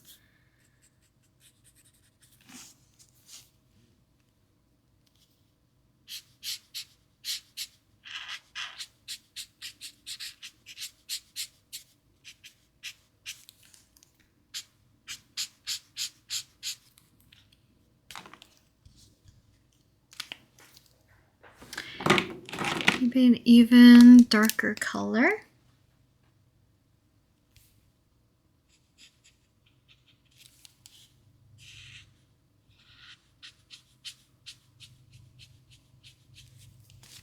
A part of me like also has to live with the fact that we don't need to really blend everything out. Like not everything has to look smooth, so we can leave like texture or like in this case kind of like brush strokes here and there.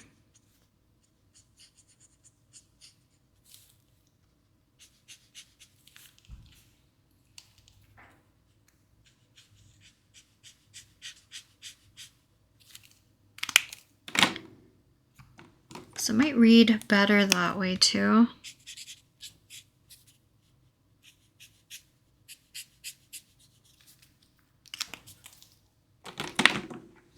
Okay, let's continue with her eyes. So I want to add more of that red in there.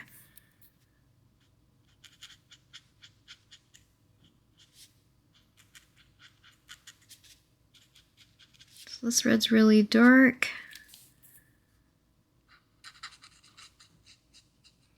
So I don't think we need really like a highlight per se, as long as we can get this dark enough. If not, I will pull out some acrylic markers. We can add a highlight back in. Because those areas kind of look like a highlight initially, but they were kind of just the other empty spaces of like the little, I guess it's the negative space of where the yellow was. I want a really bright red. I guess agate is the closest though.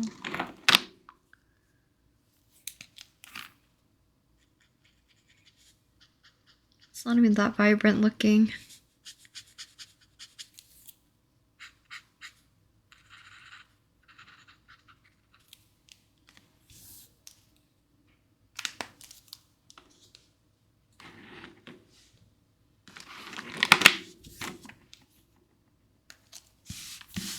Add a little bit of our dark kind of purplish color.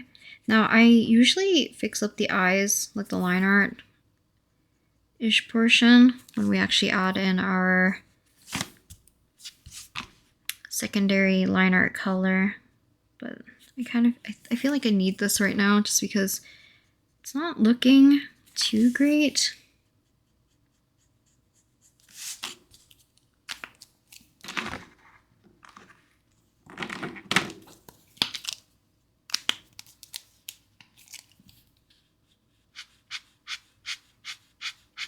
It's funny you can tell like which markers I can't really, or I haven't really used, because they have like a much more firmer nib.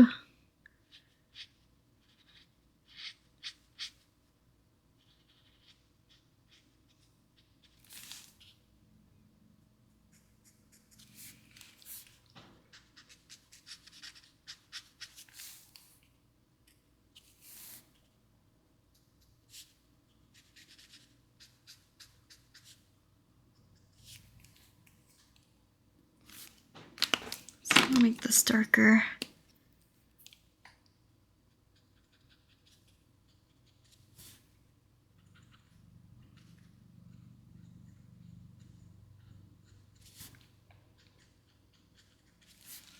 Maybe we do need a highlight.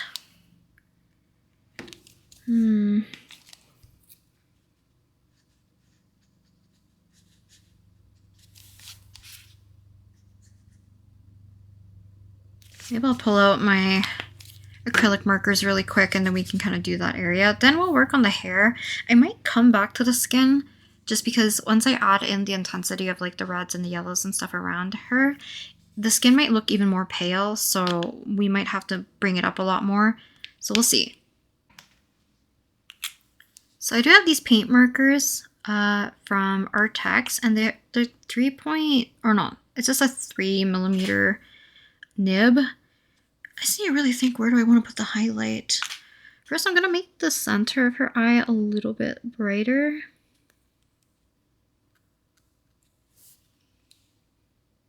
So that might be enough.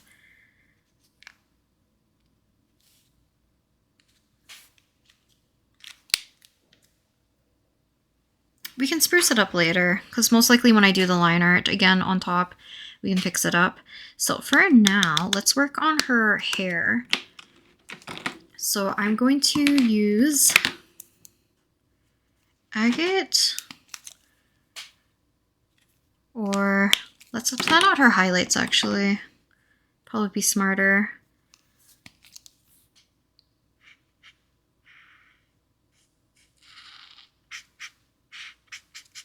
This one's also like a little too green. So let's do upper left as our light source still. I'm scared to put my hand in the acrylic paint.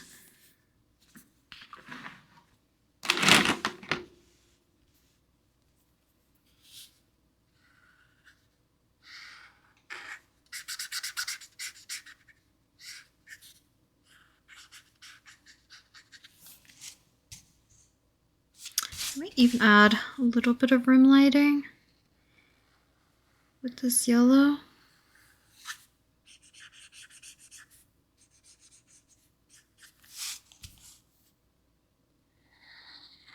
Plan out our highlights a little bit here.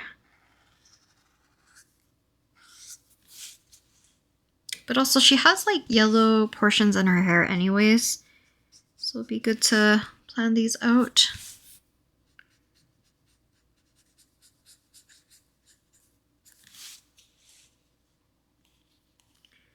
Some of these inner portions have more of a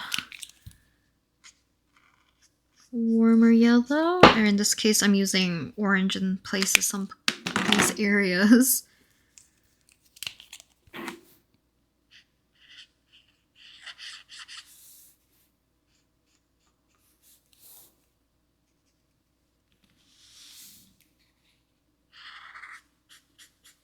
Kind of similar to how I did Voyager.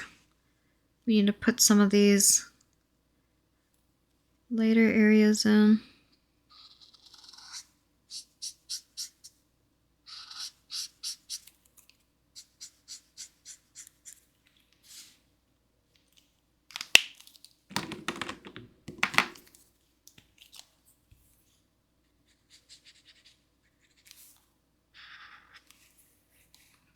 Just gonna leave a little bit of an area for a red to peep through, but the inside of this is majority going to be yellow.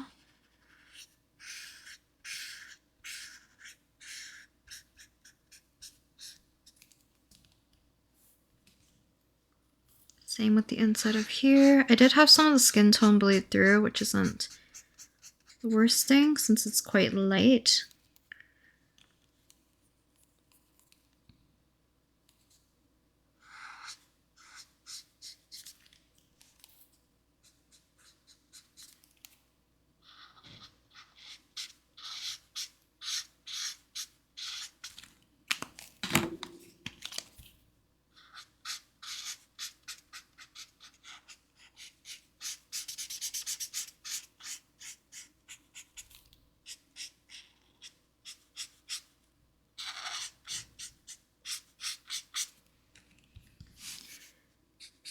Darken some of these areas up. I know her hair is like supposed to be kind of like fire, because like there is parts of her like when she, I don't know what exactly she's doing, but her like entire hair kind of just lights up more in that like really bright flame color, I guess.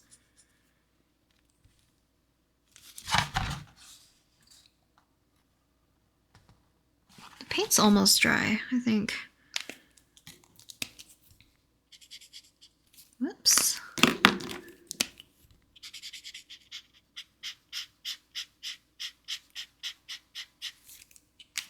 Okay, so I'm going to work on this little section near her face to see if we can get our desired color. Actually, let me look up the Sunday video first to see how I blended the hair in a way, because I don't want to screw this up too badly, and the hair is like a big portion of her, so let's check that first. Okay, so I kind of did a combination of both. I'm not too sure which is better. So I'm going to also darken up this area. I'm realizing that I'm being a little bit timid with how dark I'm letting this be, because her lashes are going to be more bigger and darker anyways. So I can allow myself to go a little bit darker here. It won't look too weird. I think it's also like the idea of doing like makeup where you add your eyeshadow and it might look too intense until like you actually do the rest of your eyes. I don't do makeup other than just like BB cream. I used to do eyeliner, like very, very, very little eyeliner. Almost like tight lining your waterline is what I used to do very lightly, I guess. Because I used to use like a brown eyeliner. But I don't do like any color or anything, so I don't really know enough about doing like eye makeup. But I'm pretty sure it's something like this, where you can do like intensity of like the eye makeup before you do your eyeliner and stuff to make your eyes like really pop. So we're gonna do that for her. But right now, let's see how I can do this.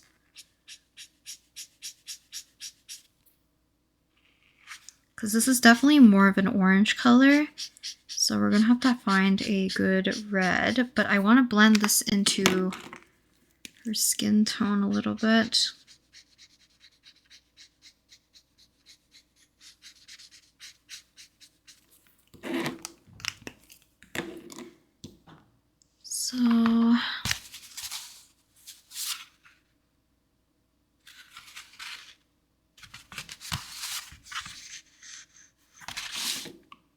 See, because we could layer up the kind of like orangey red with a cooler red. Let's see if we can get something very vibrant.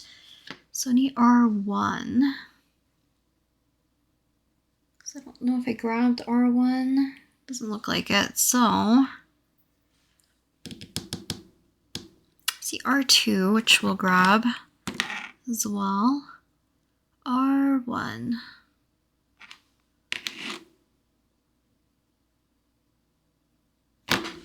Coral pink. Let's see how it layers up. I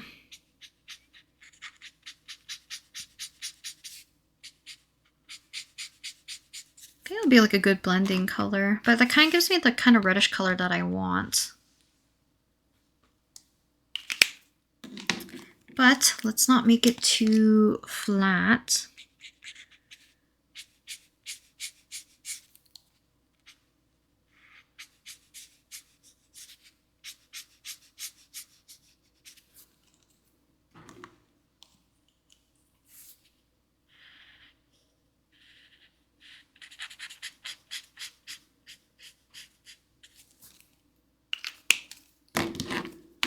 So yeah, we're gonna see what color we can blend with this because I ended up making it too pink rather than her skin tone.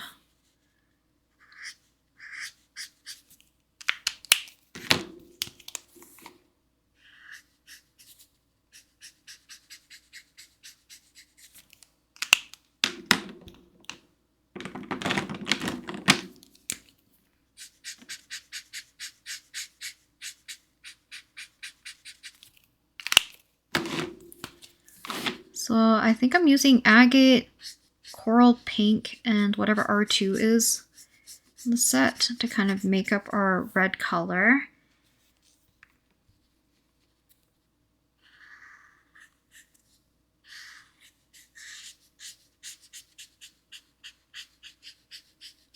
I would like to pick like a lighter color to actually do more highlights because like I said, I do like these as the highlight, but it looks a little bit too flat in a way, so I might see if I can find another color to use as our actual highlight. That or just add more yellow, which is also an option.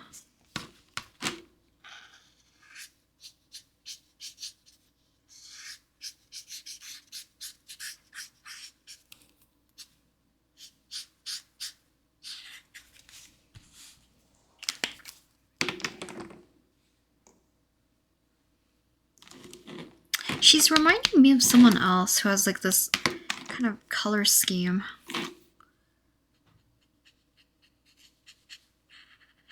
Or I'm thinking of that, there's an artist that draws like fan art, not fan art.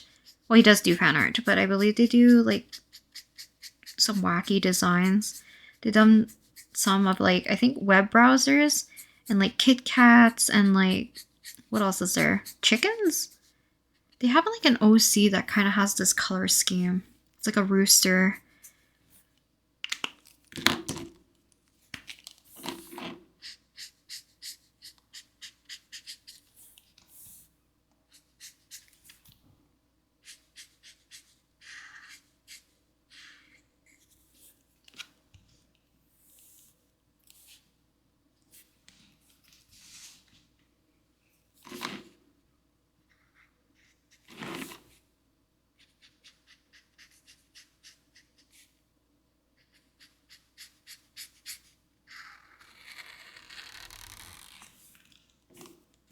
Yeah, some of these darker colors are now showing up on the gold edge.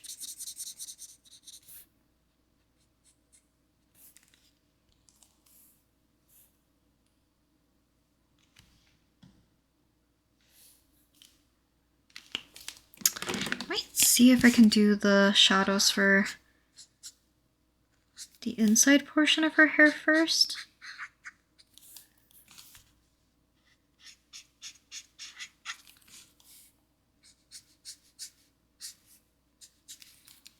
So with the brush tip for these markers, definitely makes it easier to kind of emulate hair strands and shapes a little bit easier.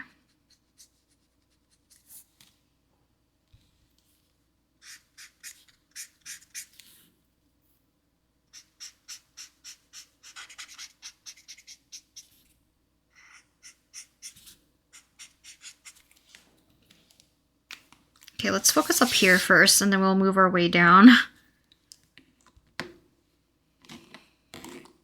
But I hope the red's reading like okay. R1, R2. So this is kind of our sequence. And then we can darken things up with, she's cadmium lighter. Not really. Looks a little bit more muddier.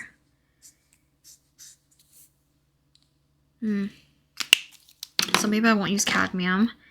We'll stick with agate first for the majority of the base color of her hair. This is coral pink, so now I'm confused. Where is agate? Is it this one? Yeah. It's fine. Layering of these colors shouldn't be too particular in terms of what order I make them go in. Hopefully.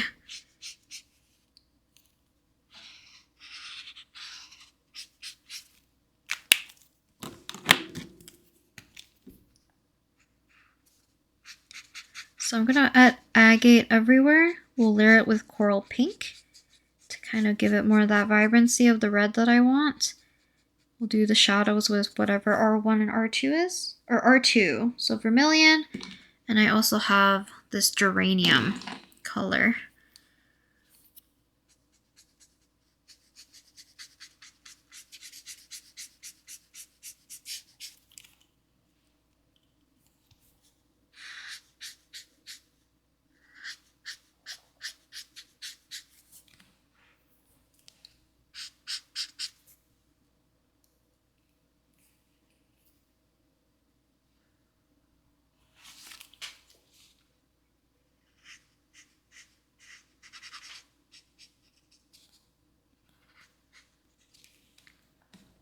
I'm sure I used agate for also Sanato's hair. It's maybe one of the darker orange areas of her hair.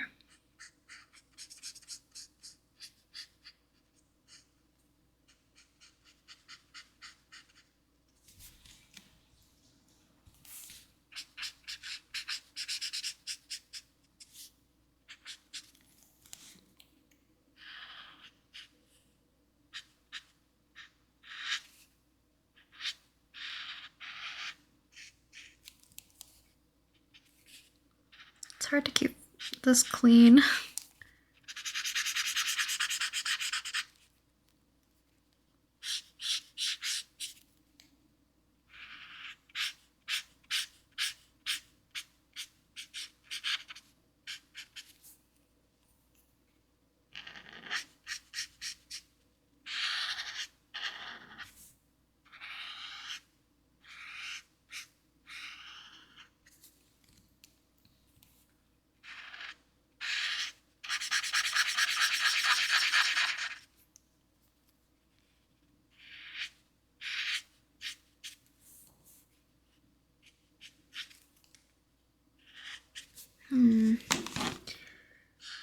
Hopefully this turns out. Because that's the thing about traditional art. It'd be nice to plan everything out. And probably smarter too, but I don't. Not for everything. I think I plan a little bit more when it comes to watercolor. To a certain degree. But alcohol markers, other than that one Ike piece where I planned the heck out of it, some of these are really janky.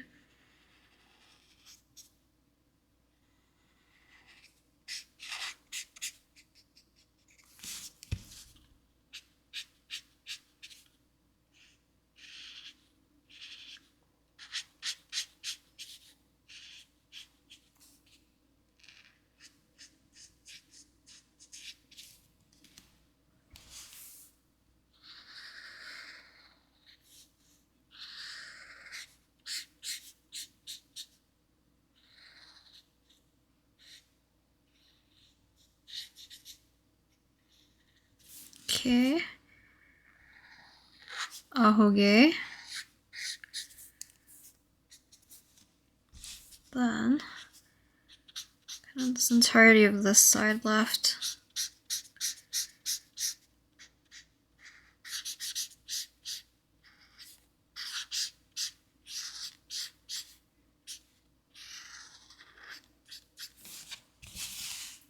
But can you see how nice this orange or even like the red with this teal color looks?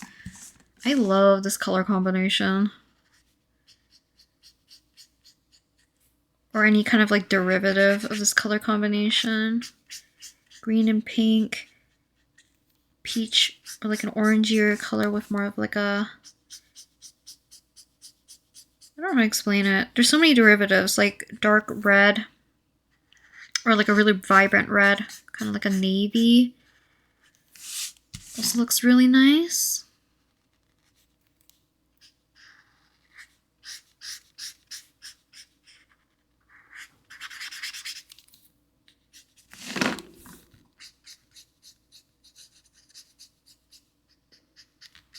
Like I said, there's not going to be really strong lighting in here, but I do want to add a little bit more of like highlights up here. I might fill this in as well. Actually, how's this supposed to look?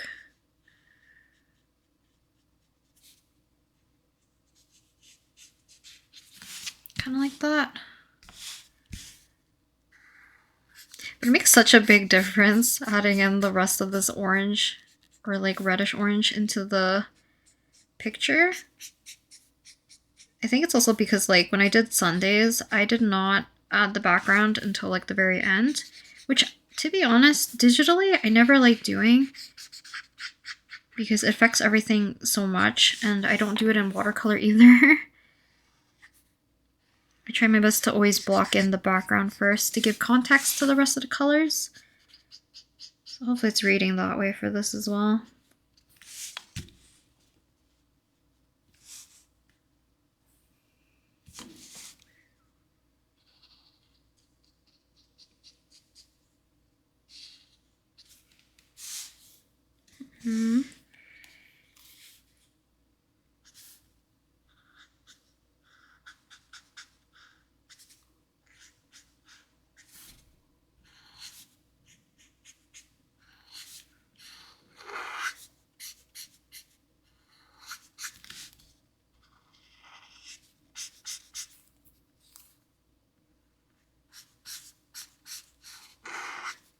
I also switched songs to Lovely's November because I want something upbeat to kind of like keep myself awake.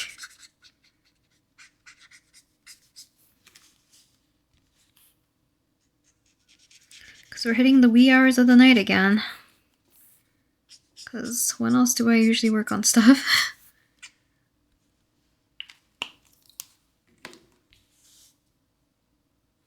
This is desperately in need of like stronger line art though. It's looking a little funky here. Let's see, what else? Let's add in coral. Actually, no, let's add in our yellow. Calamansi. Into here. And here.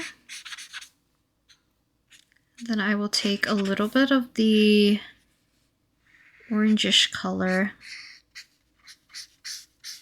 to quickly do a little bit of like a pass on some of these yellows to make them a little bit more fitted to where they should be in terms of like the light source. So this should be darker, this should be darker. This is curving, so these can be darker. And then back to doing the red. So I need coral.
See how much I can fix of this.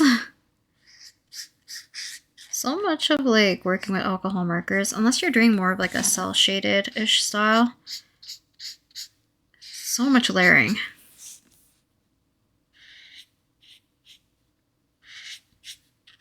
I guess like even here I'm not really blending anything, so you could argue that it's not really soft shading either.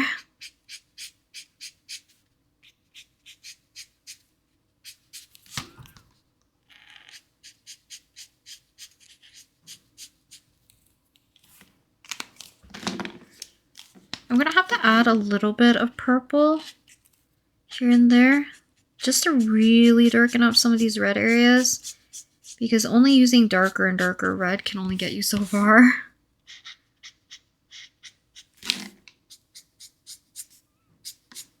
And seeing where things are feathering, I can kind of see where things are also pooling.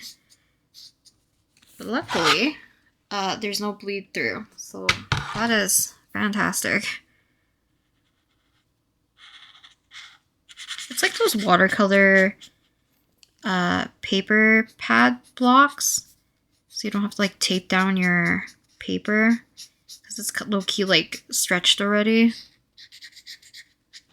Not exactly stretched, but it's like gummed on all sides, so you don't really have to worry too much about buckling.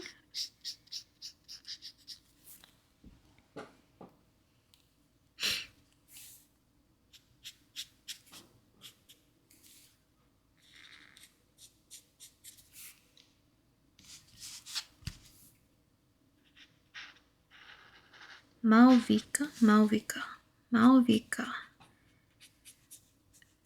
Someone please correct me how to, or teach me how to say her name. I tried looking for it like among the Natline characters that I currently have. None of them really say her name like in their voice lines, because I forget who talks about her. I think it might be Mualani. Out of the three, like of Kinish, Mualani, and Kachina, but no one really talks about her in terms of like using her name.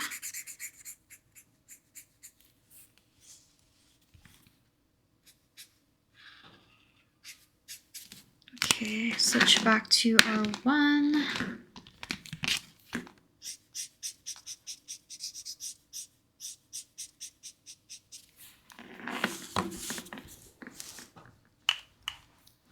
She's looking super vibrant though.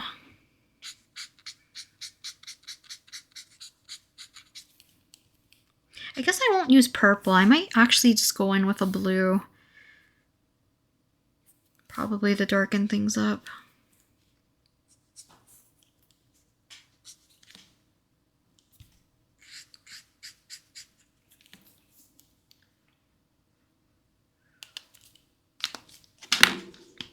I might even make this red.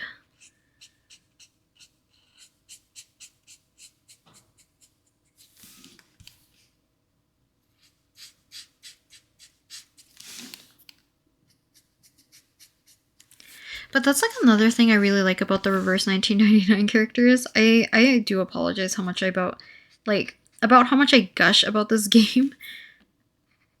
I wish I played it earlier, but I just like could not pick up another gacha game. But I'm like invested into this game now. Not like monetarily, but like mentally. But a lot of their characters, their color palettes are very appealing to me. I think the Chinese server is gonna debut another character named Flutterpage, and she has almost like a red or like a pinkish blush color, and it almost has like this color too, like mixed together as a color combination. And I already talked about how much I love any like derivative of this color combination.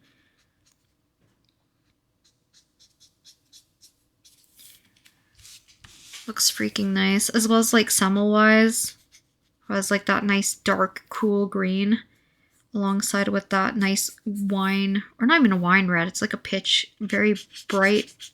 What did I say, pitch? I was gonna say pitch black, but it's not black. Pitch, I keep saying it, no. A very vibrant red. That's what I wanted to say. It's that 2 a.m. brain kicking in.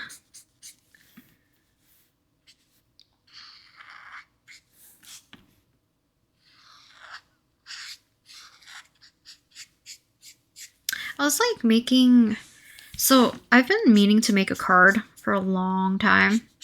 So like CARRD, to do more like a actual, kind of like a website-ish, low-key kind of website. So kind of have like all my socials in one place, any other information, all that stuff, like a mini portfolio. But the color palette I came up with to do like majority of that card is like kind of like this color, more of a darker, deeper, bluer version of this as well, and then like a yellow and a brown.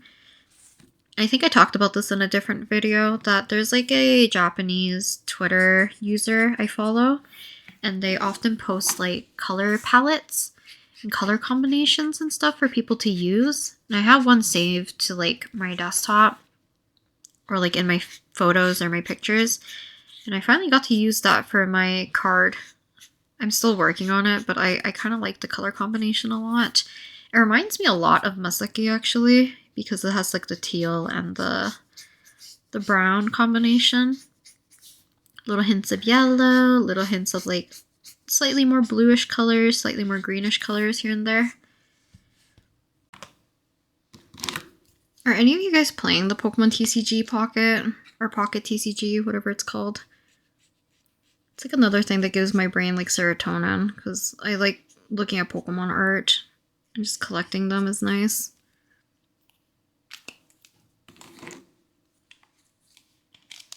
This be dark enough? Not really. So maybe I should find a dark blue. I mean, this might work. B380. Capri blue. So this like directly on top of the red makes it a very dark purple, but it reads like almost like a black, because it's almost this, akin to this color, which is also like a purple. So I'm using this to section out some of the darker areas so that they don't look too flat.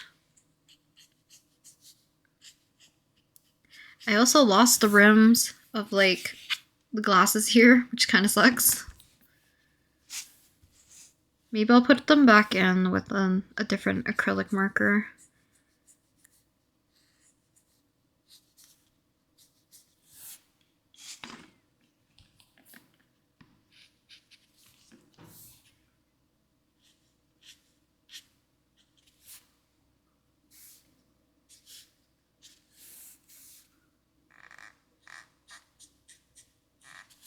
But having that contrast really helps. Sections things off, also just makes things look a little less flat for some areas.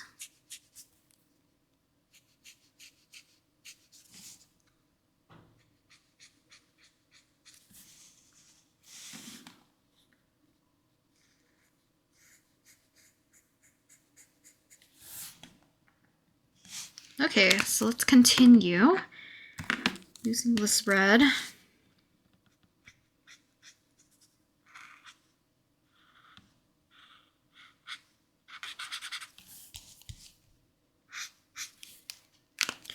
Mix it with this one. So we don't want it to be too dark.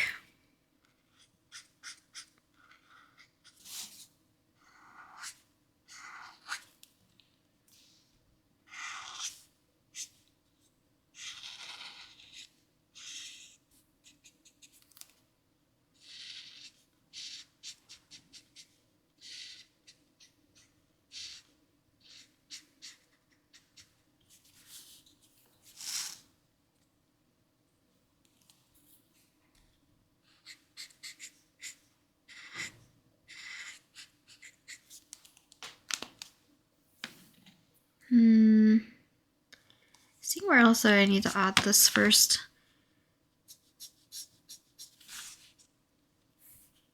Avoiding the triangle makes it a little bit difficult to make the hair texture make sense. It's okay.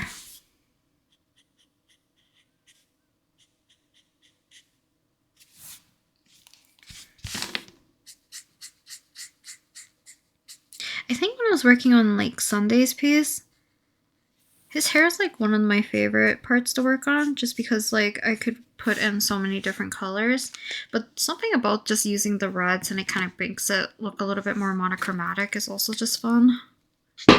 Wow. I feel like I sit on my chair so weird. I probably made I forget what it's called. There's like a certain part in the chair that I feel like I busted.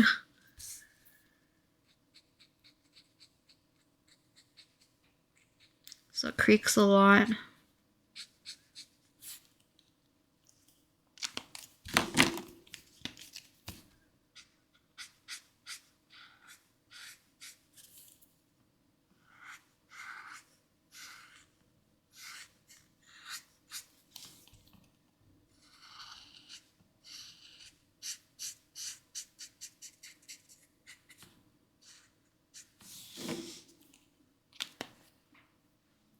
Okay, so let's see, let me work on the other gold portions really quickly so that we can focus on the darker colors, and then we can tie everything together with that final pass of doing like line art.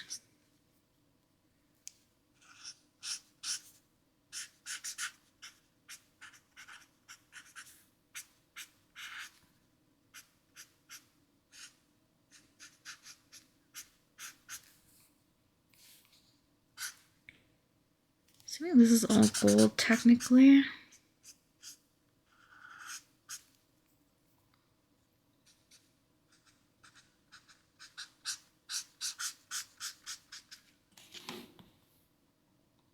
So this is gold as well, but also red on the inside and then black on, I guess like, no, actually there is no black.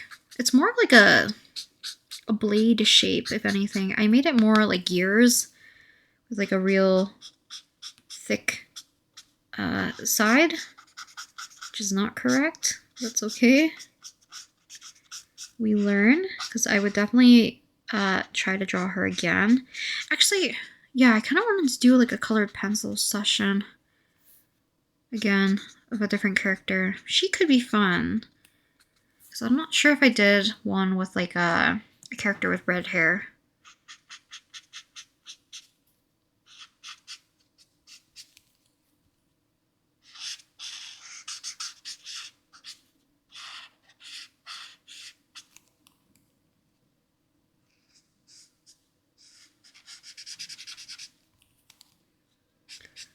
Color this in.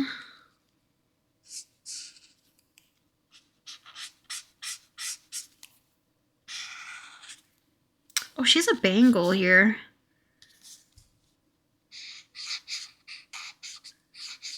Is this possible? Maybe I'll remember.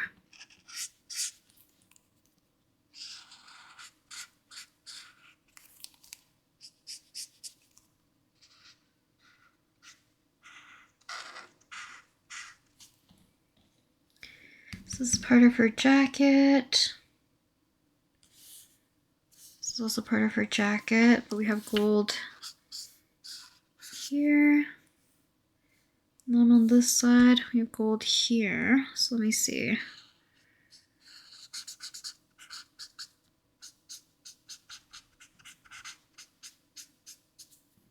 Do it like that.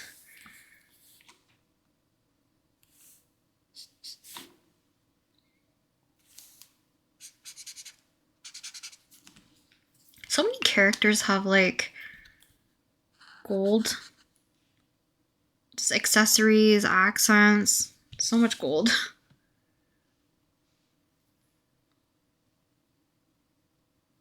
There's also buttons on here, which I did not draw,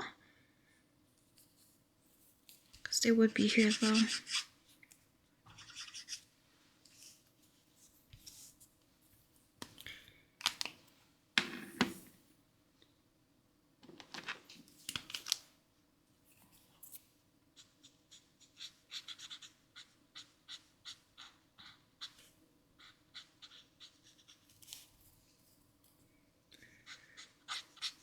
color all this in.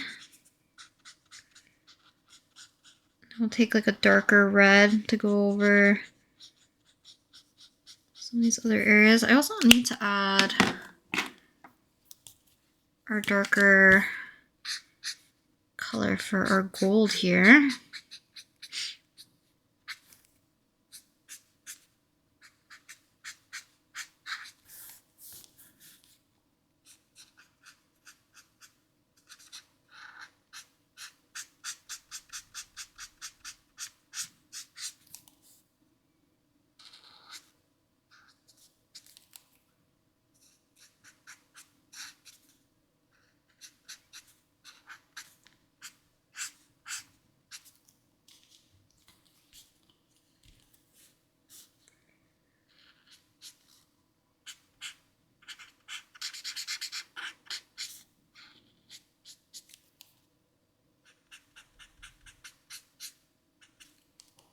Okay.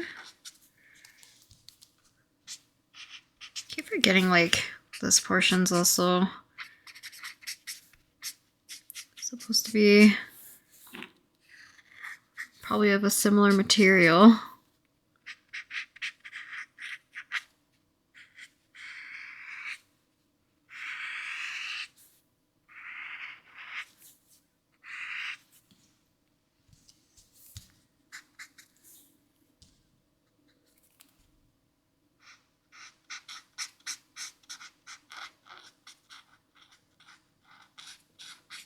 This kind of reads.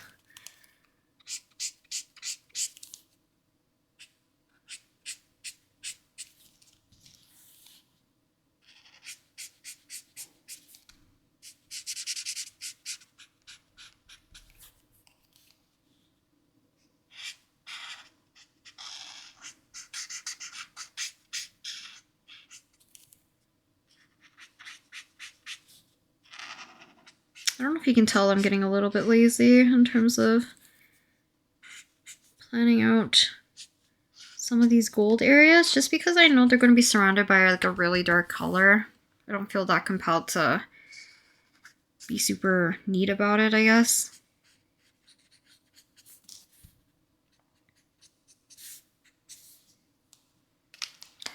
We'll continue with our red.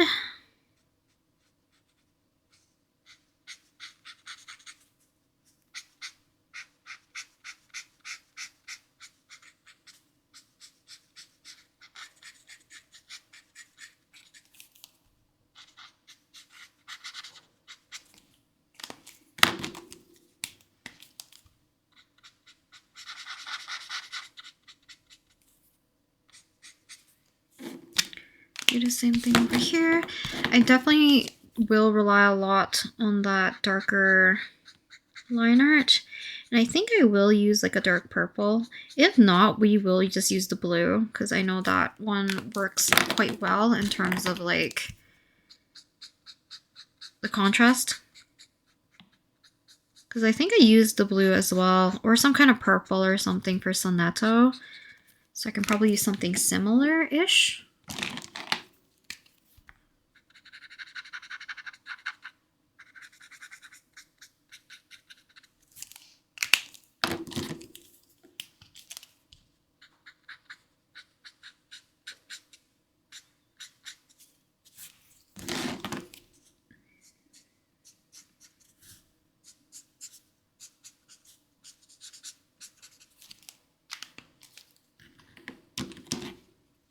Okay.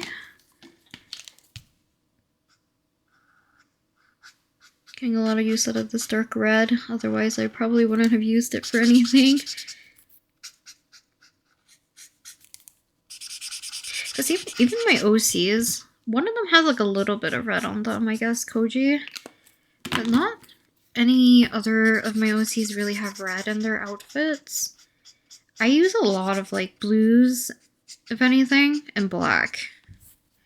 I guess green. Mavuika has green as well. But you can probably tell like how biased I am in terms of like certain colors.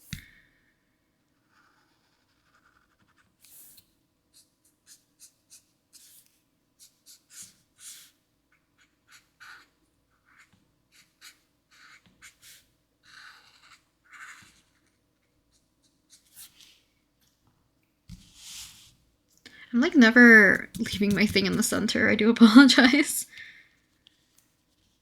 Okay, we're gonna use, actually, yeah, this is the dark red.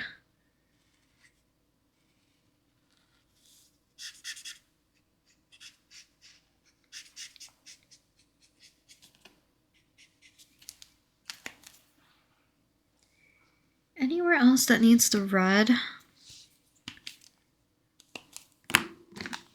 use this color here.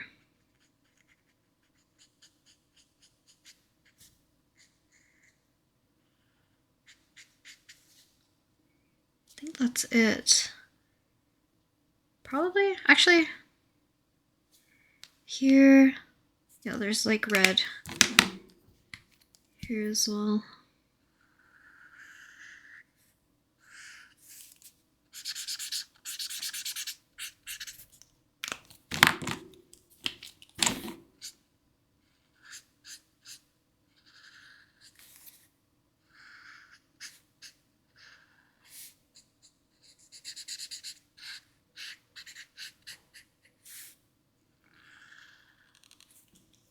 Okay, let's see, I did miss line art here, so I don't know what this is. I'm just gonna make this also red, because I believe the center one's supposed to be black or like a dark gray, which I will happily leave that as. I think that's it. And then I'm gonna pull out this blue again, put more of an intense shadow.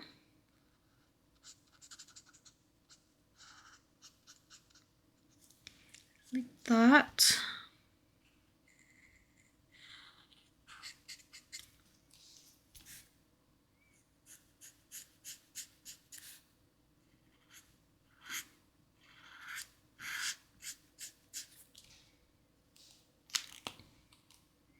I think that's it for the red, for the most part. Her gloves, does her gloves have any? Not really. I think I missed her rings though. So there are some areas that I ended up not putting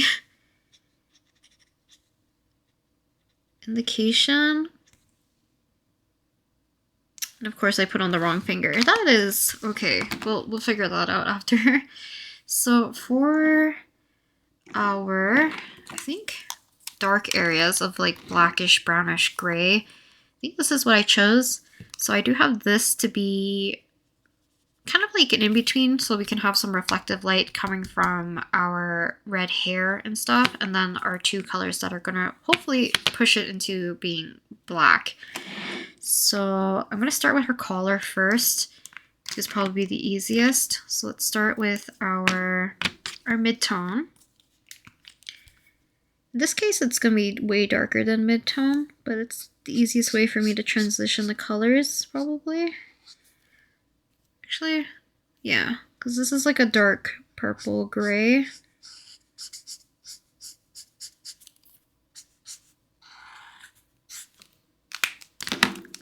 Use this one next.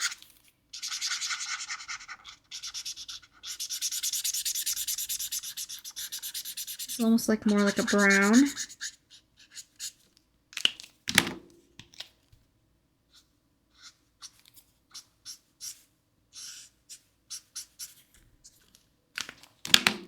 Something a little bit more purpley, probably. This one's really pooling. I'm like paranoid that it will leak at the back at some point. So far so good. So,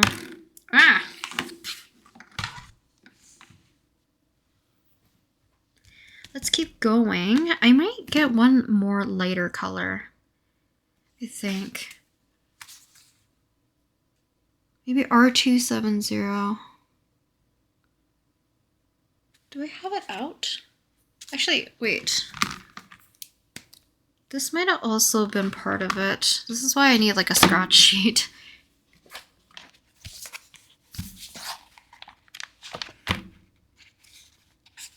Yeah, I think this is like the lighter color that I was supposed to use instead of making this so dark. Because I could try lifting it. Should I?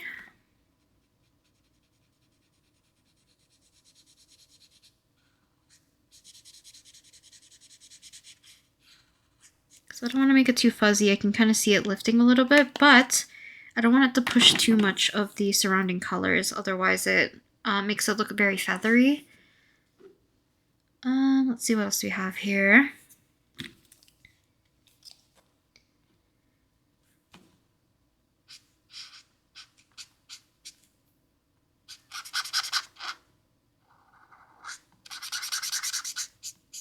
This basically looks black, so I don't know if I want to use too much of it. Otherwise things will look like a dark, deep black abyss everywhere. Wait, was this the same color I was using originally? I think I'm going crazy.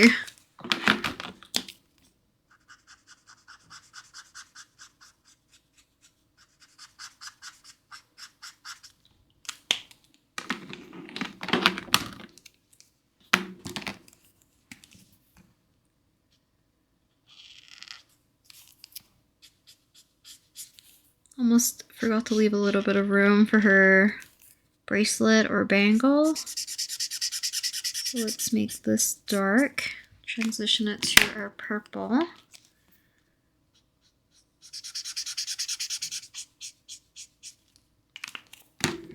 Transition it again to more of this brown. And I might use this color because it kind of looks nice. Just something a little bit cooler with everything else. It's just too big of a jump, so it's not going to really blend super well.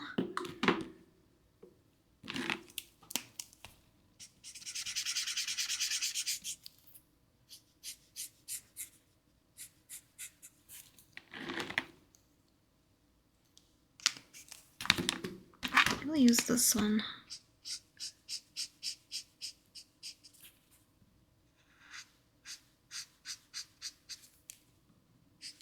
Yeah, it's pooling color here. Be a little wary.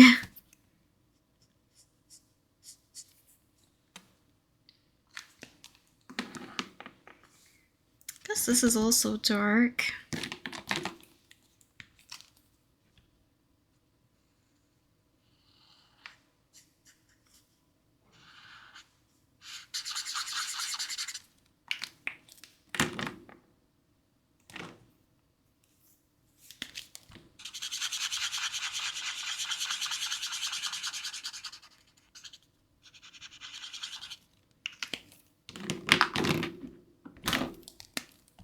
I think I should have picked a better selection of colors to mix here.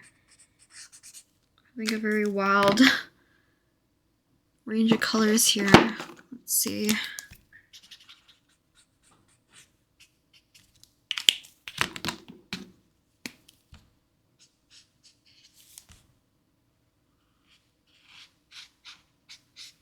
It doesn't really fit, but I kind of like it for some reason.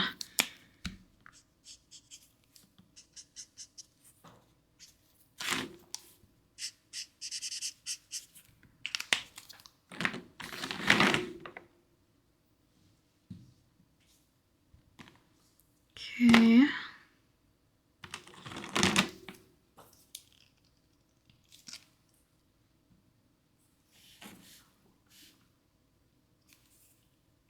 I'm scared of things being too wet right now. I have to clean up some of these edges as well, since we're touching the border here.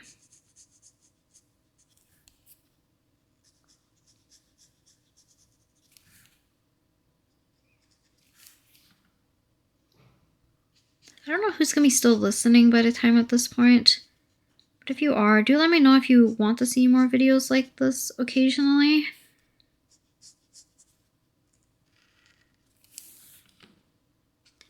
Because I do like doing like the long formatted videos. I don't know why I said it like that.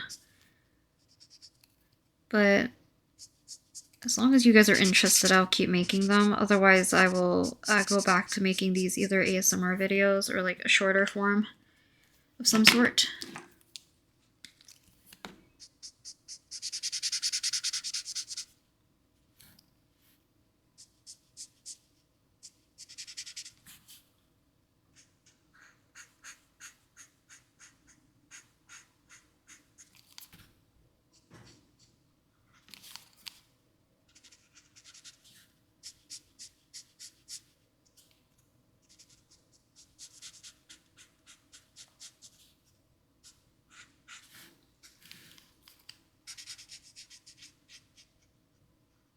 I kind of like this dark grayish purple color that I've just picked up.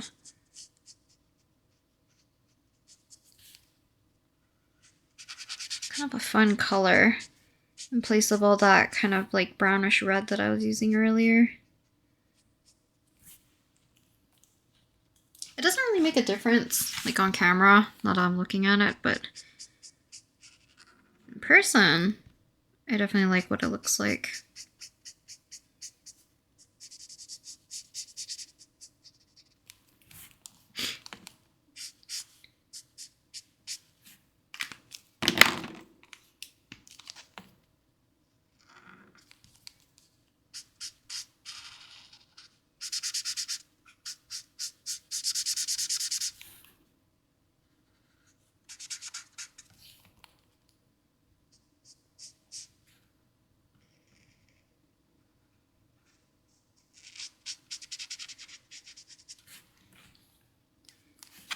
Okay, add our dark gray.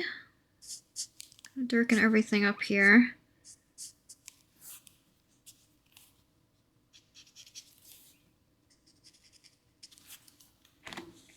We still have a few areas left here.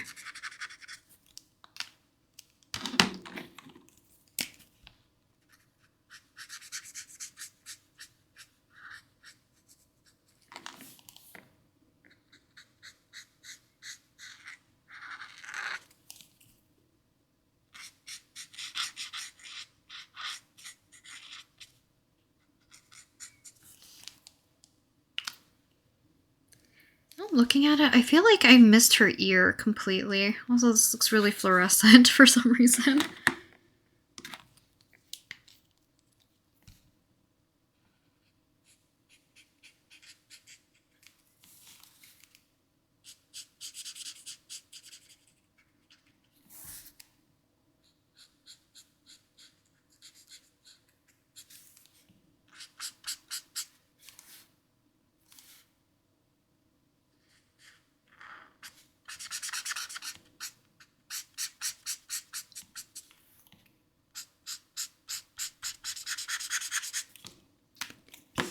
Bring back this purplish grayish color.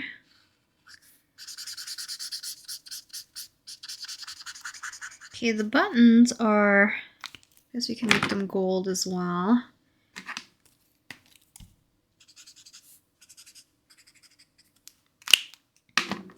Moving back to our dark purpley color here in place of our black.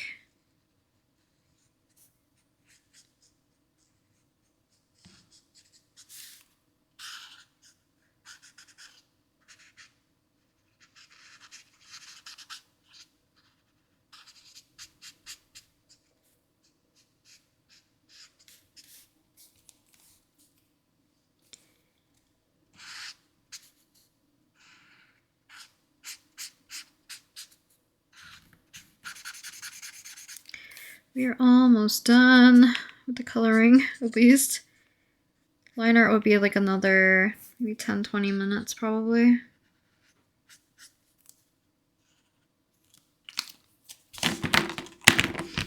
Whoops, just flinging markers.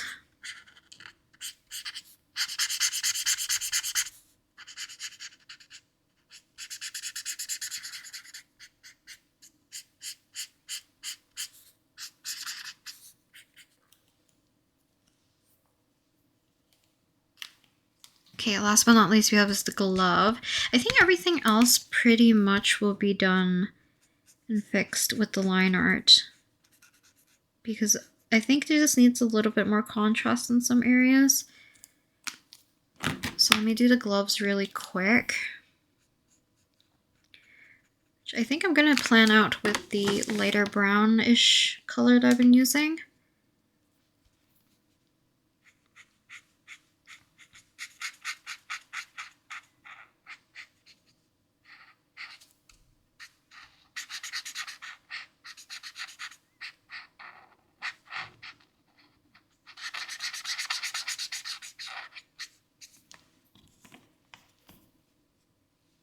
Oh, wait, and this is skin.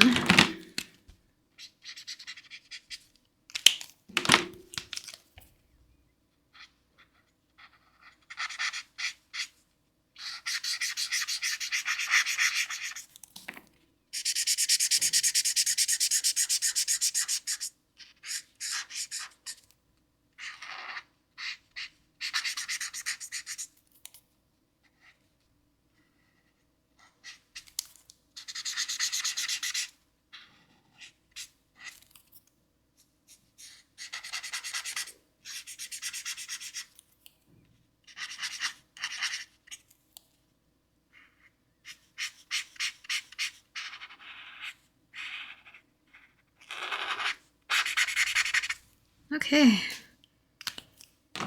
Add our shadows. I'm also gonna add the cooler purpley gray color we've been using.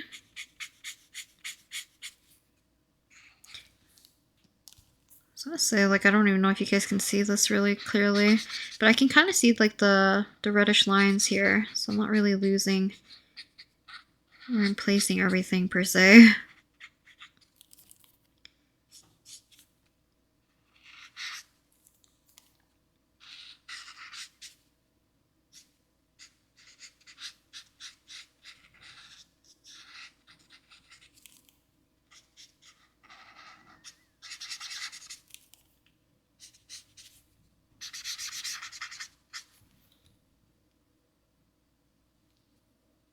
Her hand's a little squashed in terms of how I drew it. There's also a little bit of red.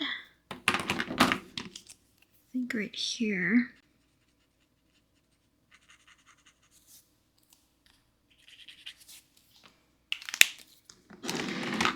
She looks pretty finished for the most part.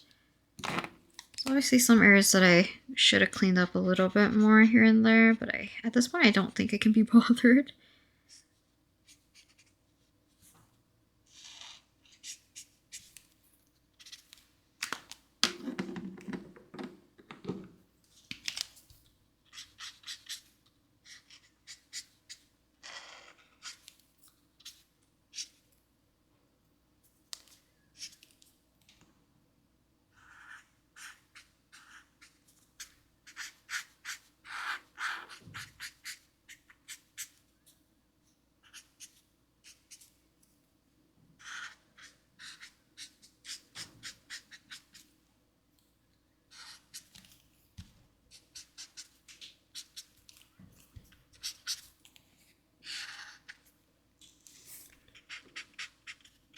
Okay, so I think that is pretty much what I'm gonna be leaving this as, I think. So let me clean up all the alcohol markers first, and then we're gonna come back and pick out a darker line art color. I'm even tempted to using black, but I think blue would work the best because we do have some blue present now in some of these areas, so maybe it won't look too off. So let me clean up first and I'll come back. I just realized something. I feel like her thumb actually should be behind, or not behind, in front of this.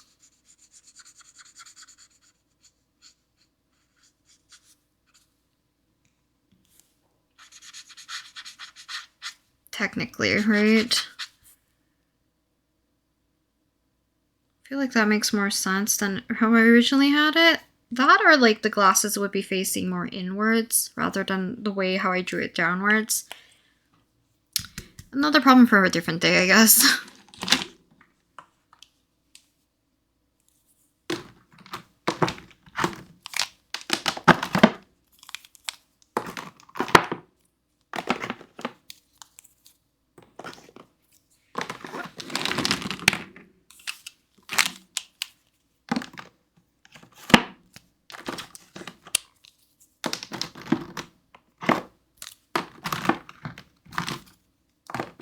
I should have put these all the correct way, aka upside down, so that they drip into the brush portion. Unless I lay my thing horizontally, then it'll be more evenly distributed. But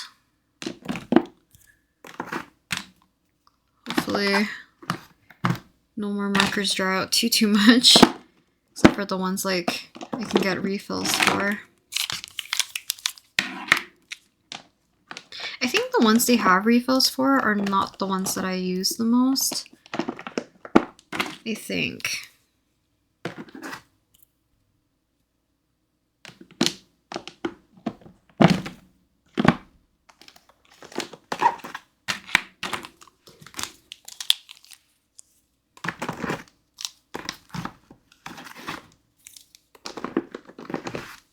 Okay, I think that's the last one. this one away.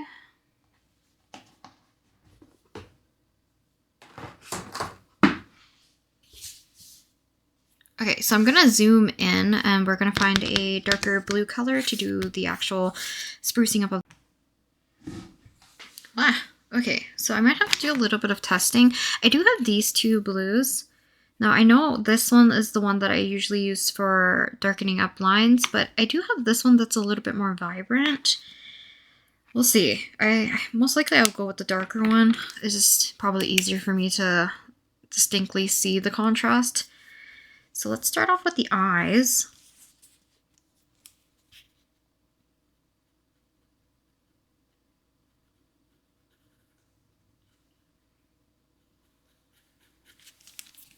Hopefully you're able to see the difference.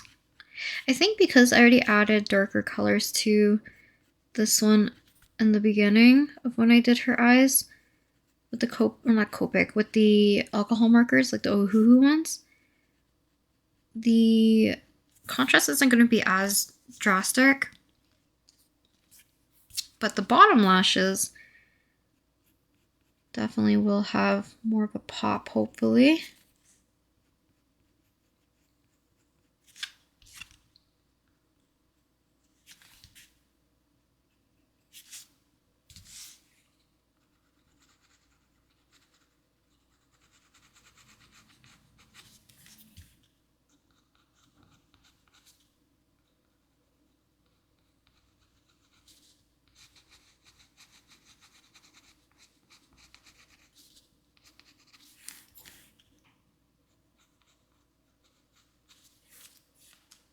So here's kind of the difference with eyeliner, without eyeliner.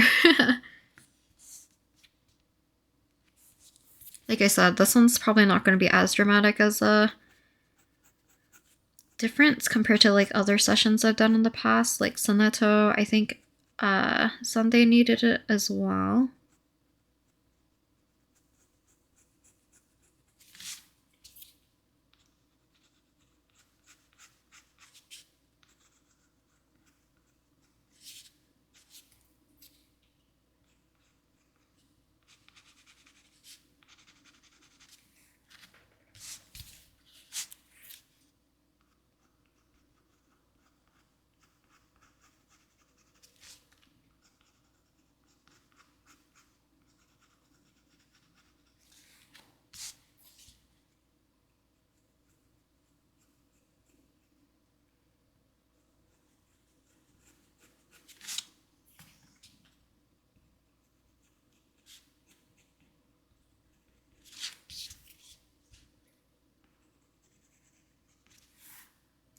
Okay, eyebrows.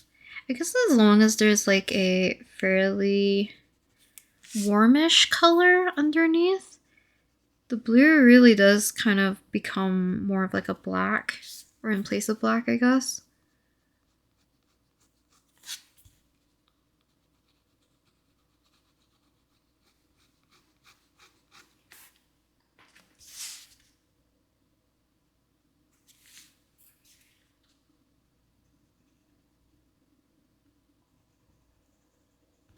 I wish I didn't break or like bust this nib.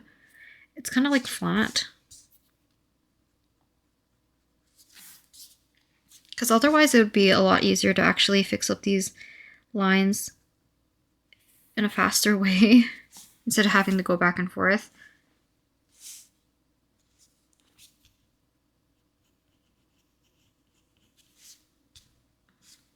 I don't know why. I think it's because like the way I drew her mouth and her lips, she kind of looks like my old classmate from my uni days. I think it's because her face shape too. It's a little bit. I made her more like round.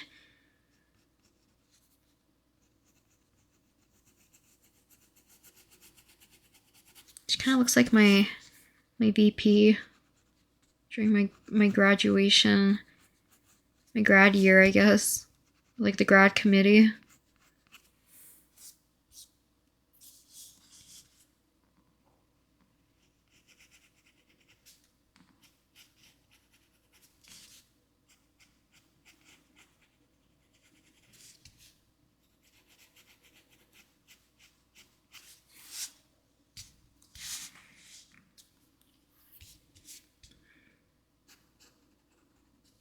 attempt to put back in her ear. I'm also going to put a paper down because I'm scared of smudging this.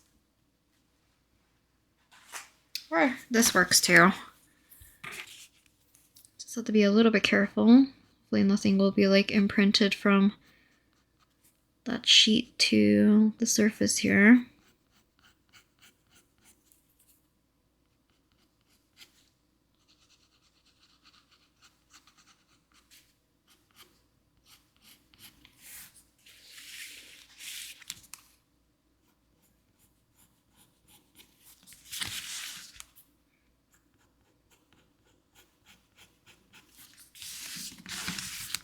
So we don't have to change or darken up every line here.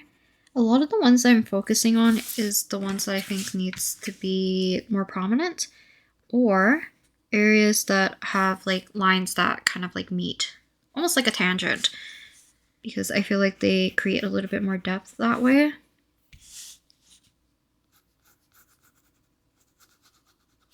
Also, I took down the plastic from underneath my hand. Not took down, I took away the plastic because I'm actually scared I might smudge more. I think if I can find that piece of cardstock, I would use that instead. Because at least that would absorb the ink and smudge it a little less than the plastic, which will not absorb it at all.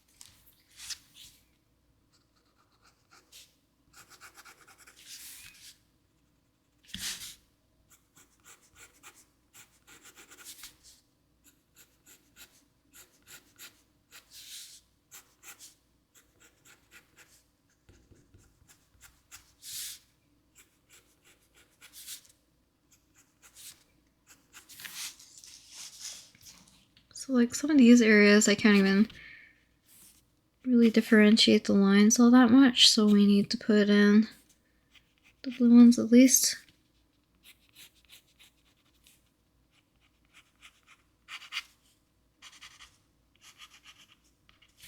Can you guys even see it?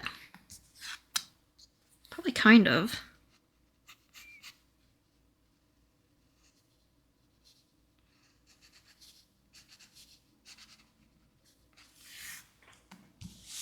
So I like focusing this more around the face though.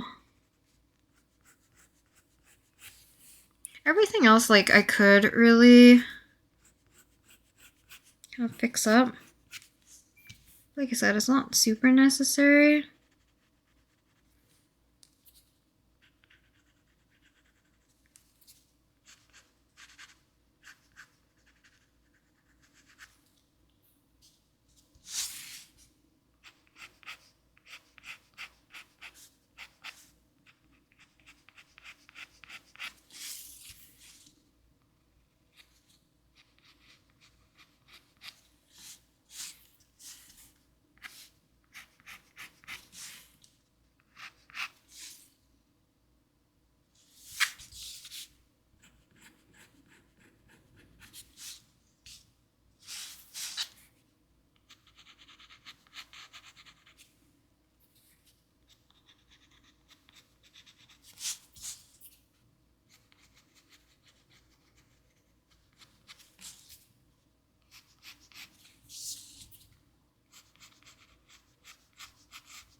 So far, I think the majority of the lines around the face I don't need to touch up anymore. I'm just going to touch up some of these lines. I might try to fix some of these right here. And obviously, I did not put in the lines through this, so this is going to appear more blue.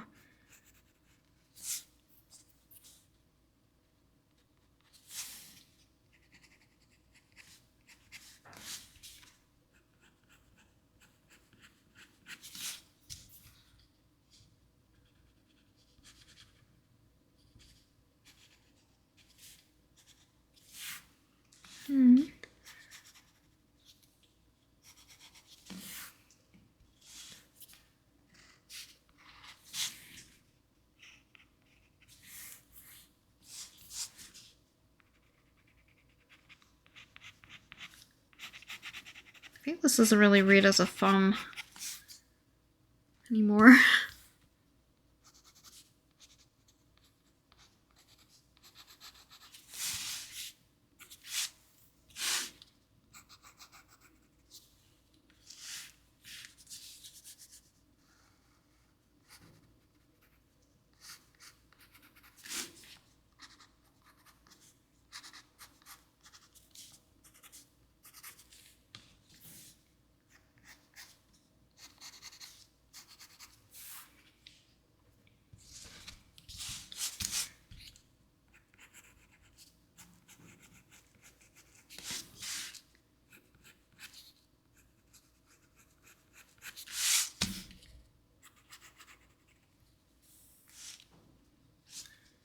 She's looking a lot better. I wish I didn't have that line here.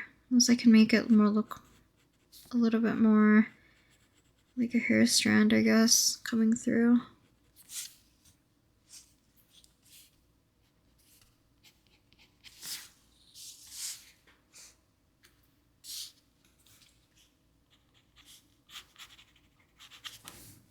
Same with here, I guess. Can't really tell.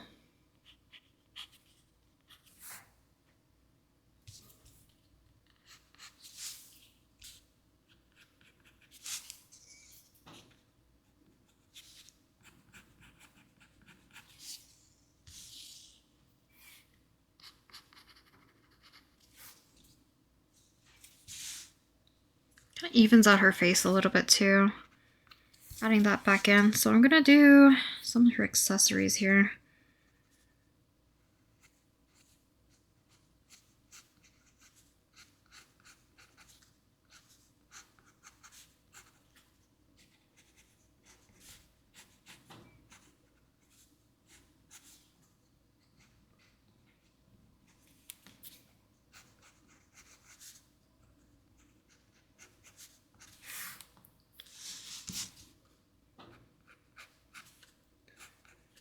Some areas for the hair, this collar. So I think the dark blue actually does a pretty good job though.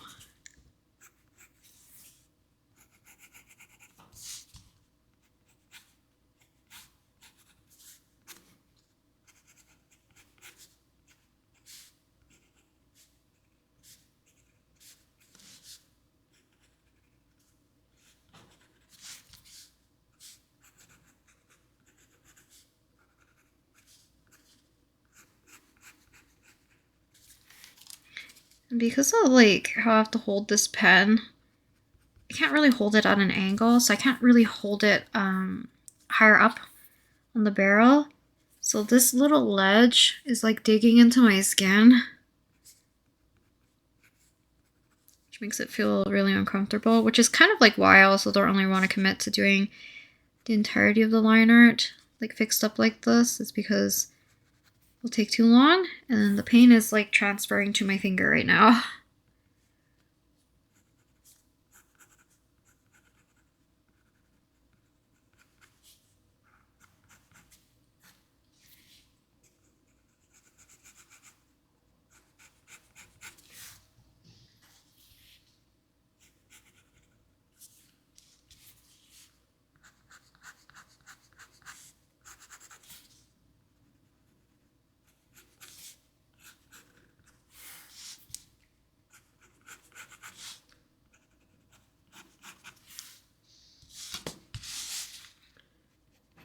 We're almost done though.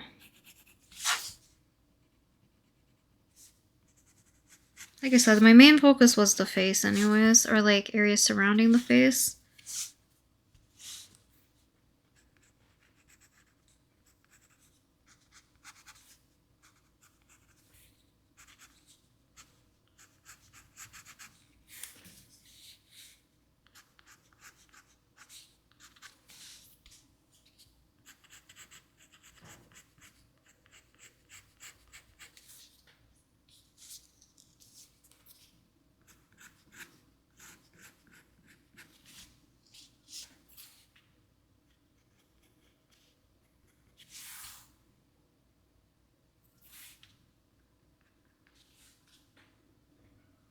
What else do I need to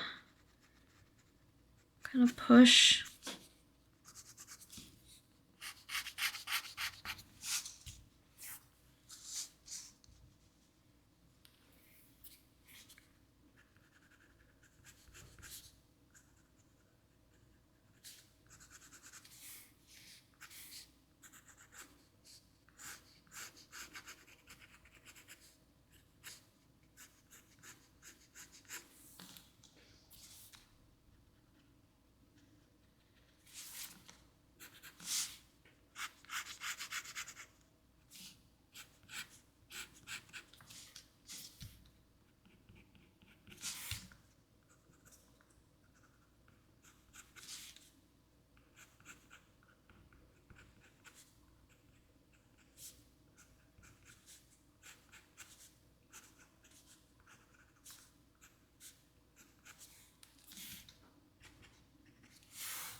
It's like a lot of silence I just left you with, which some people probably don't mind. So let's finish this up because I think there's actually not too much left to do. If anything, I think we're done. Kind of. I keep finding more areas to fix up. I don't know. Maybe I do want to clean up everything. But I know I won't. So we might as well stop earlier than later. I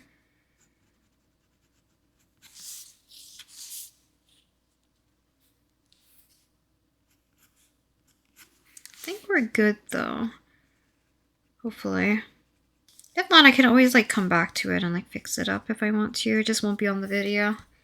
But let's do a quick overview of the entire piece and then I will leave you guys with that, I think.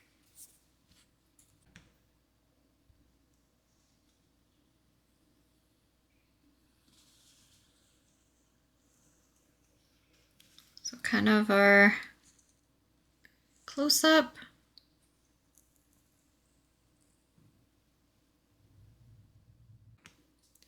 Here's kind of the overview look at it, of all of its entirety, I guess. So I didn't end up cleaning up the edges at all. I don't think it's like that distracting compared to I think the one that I did of Sunday, just because his had more of a black and I kind of wanted the gold to match the rest of the gold in the piece. So let me grab them really quick.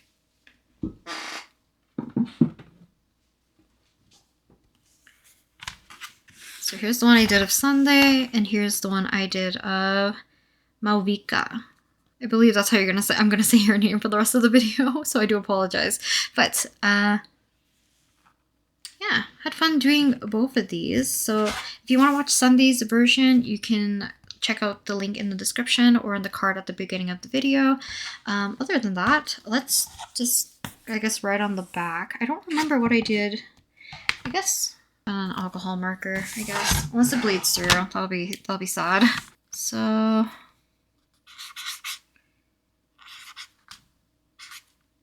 Mavuika, right?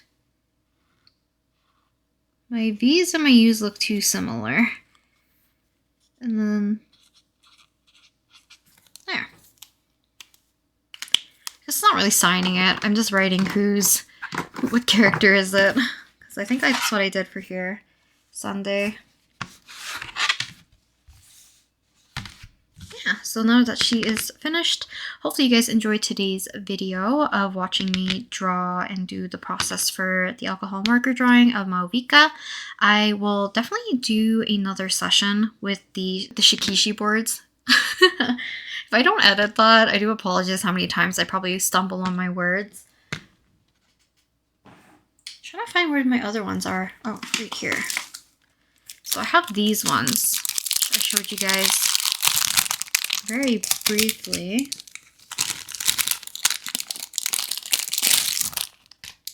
So this is from the brand Yasutomo, which I believe they have a website. Now with these Shikishi boards, it does have like a vertical texture to it. It's kind of interesting. But we'll try with watercolor another time. And we can probably do like 2 or 3.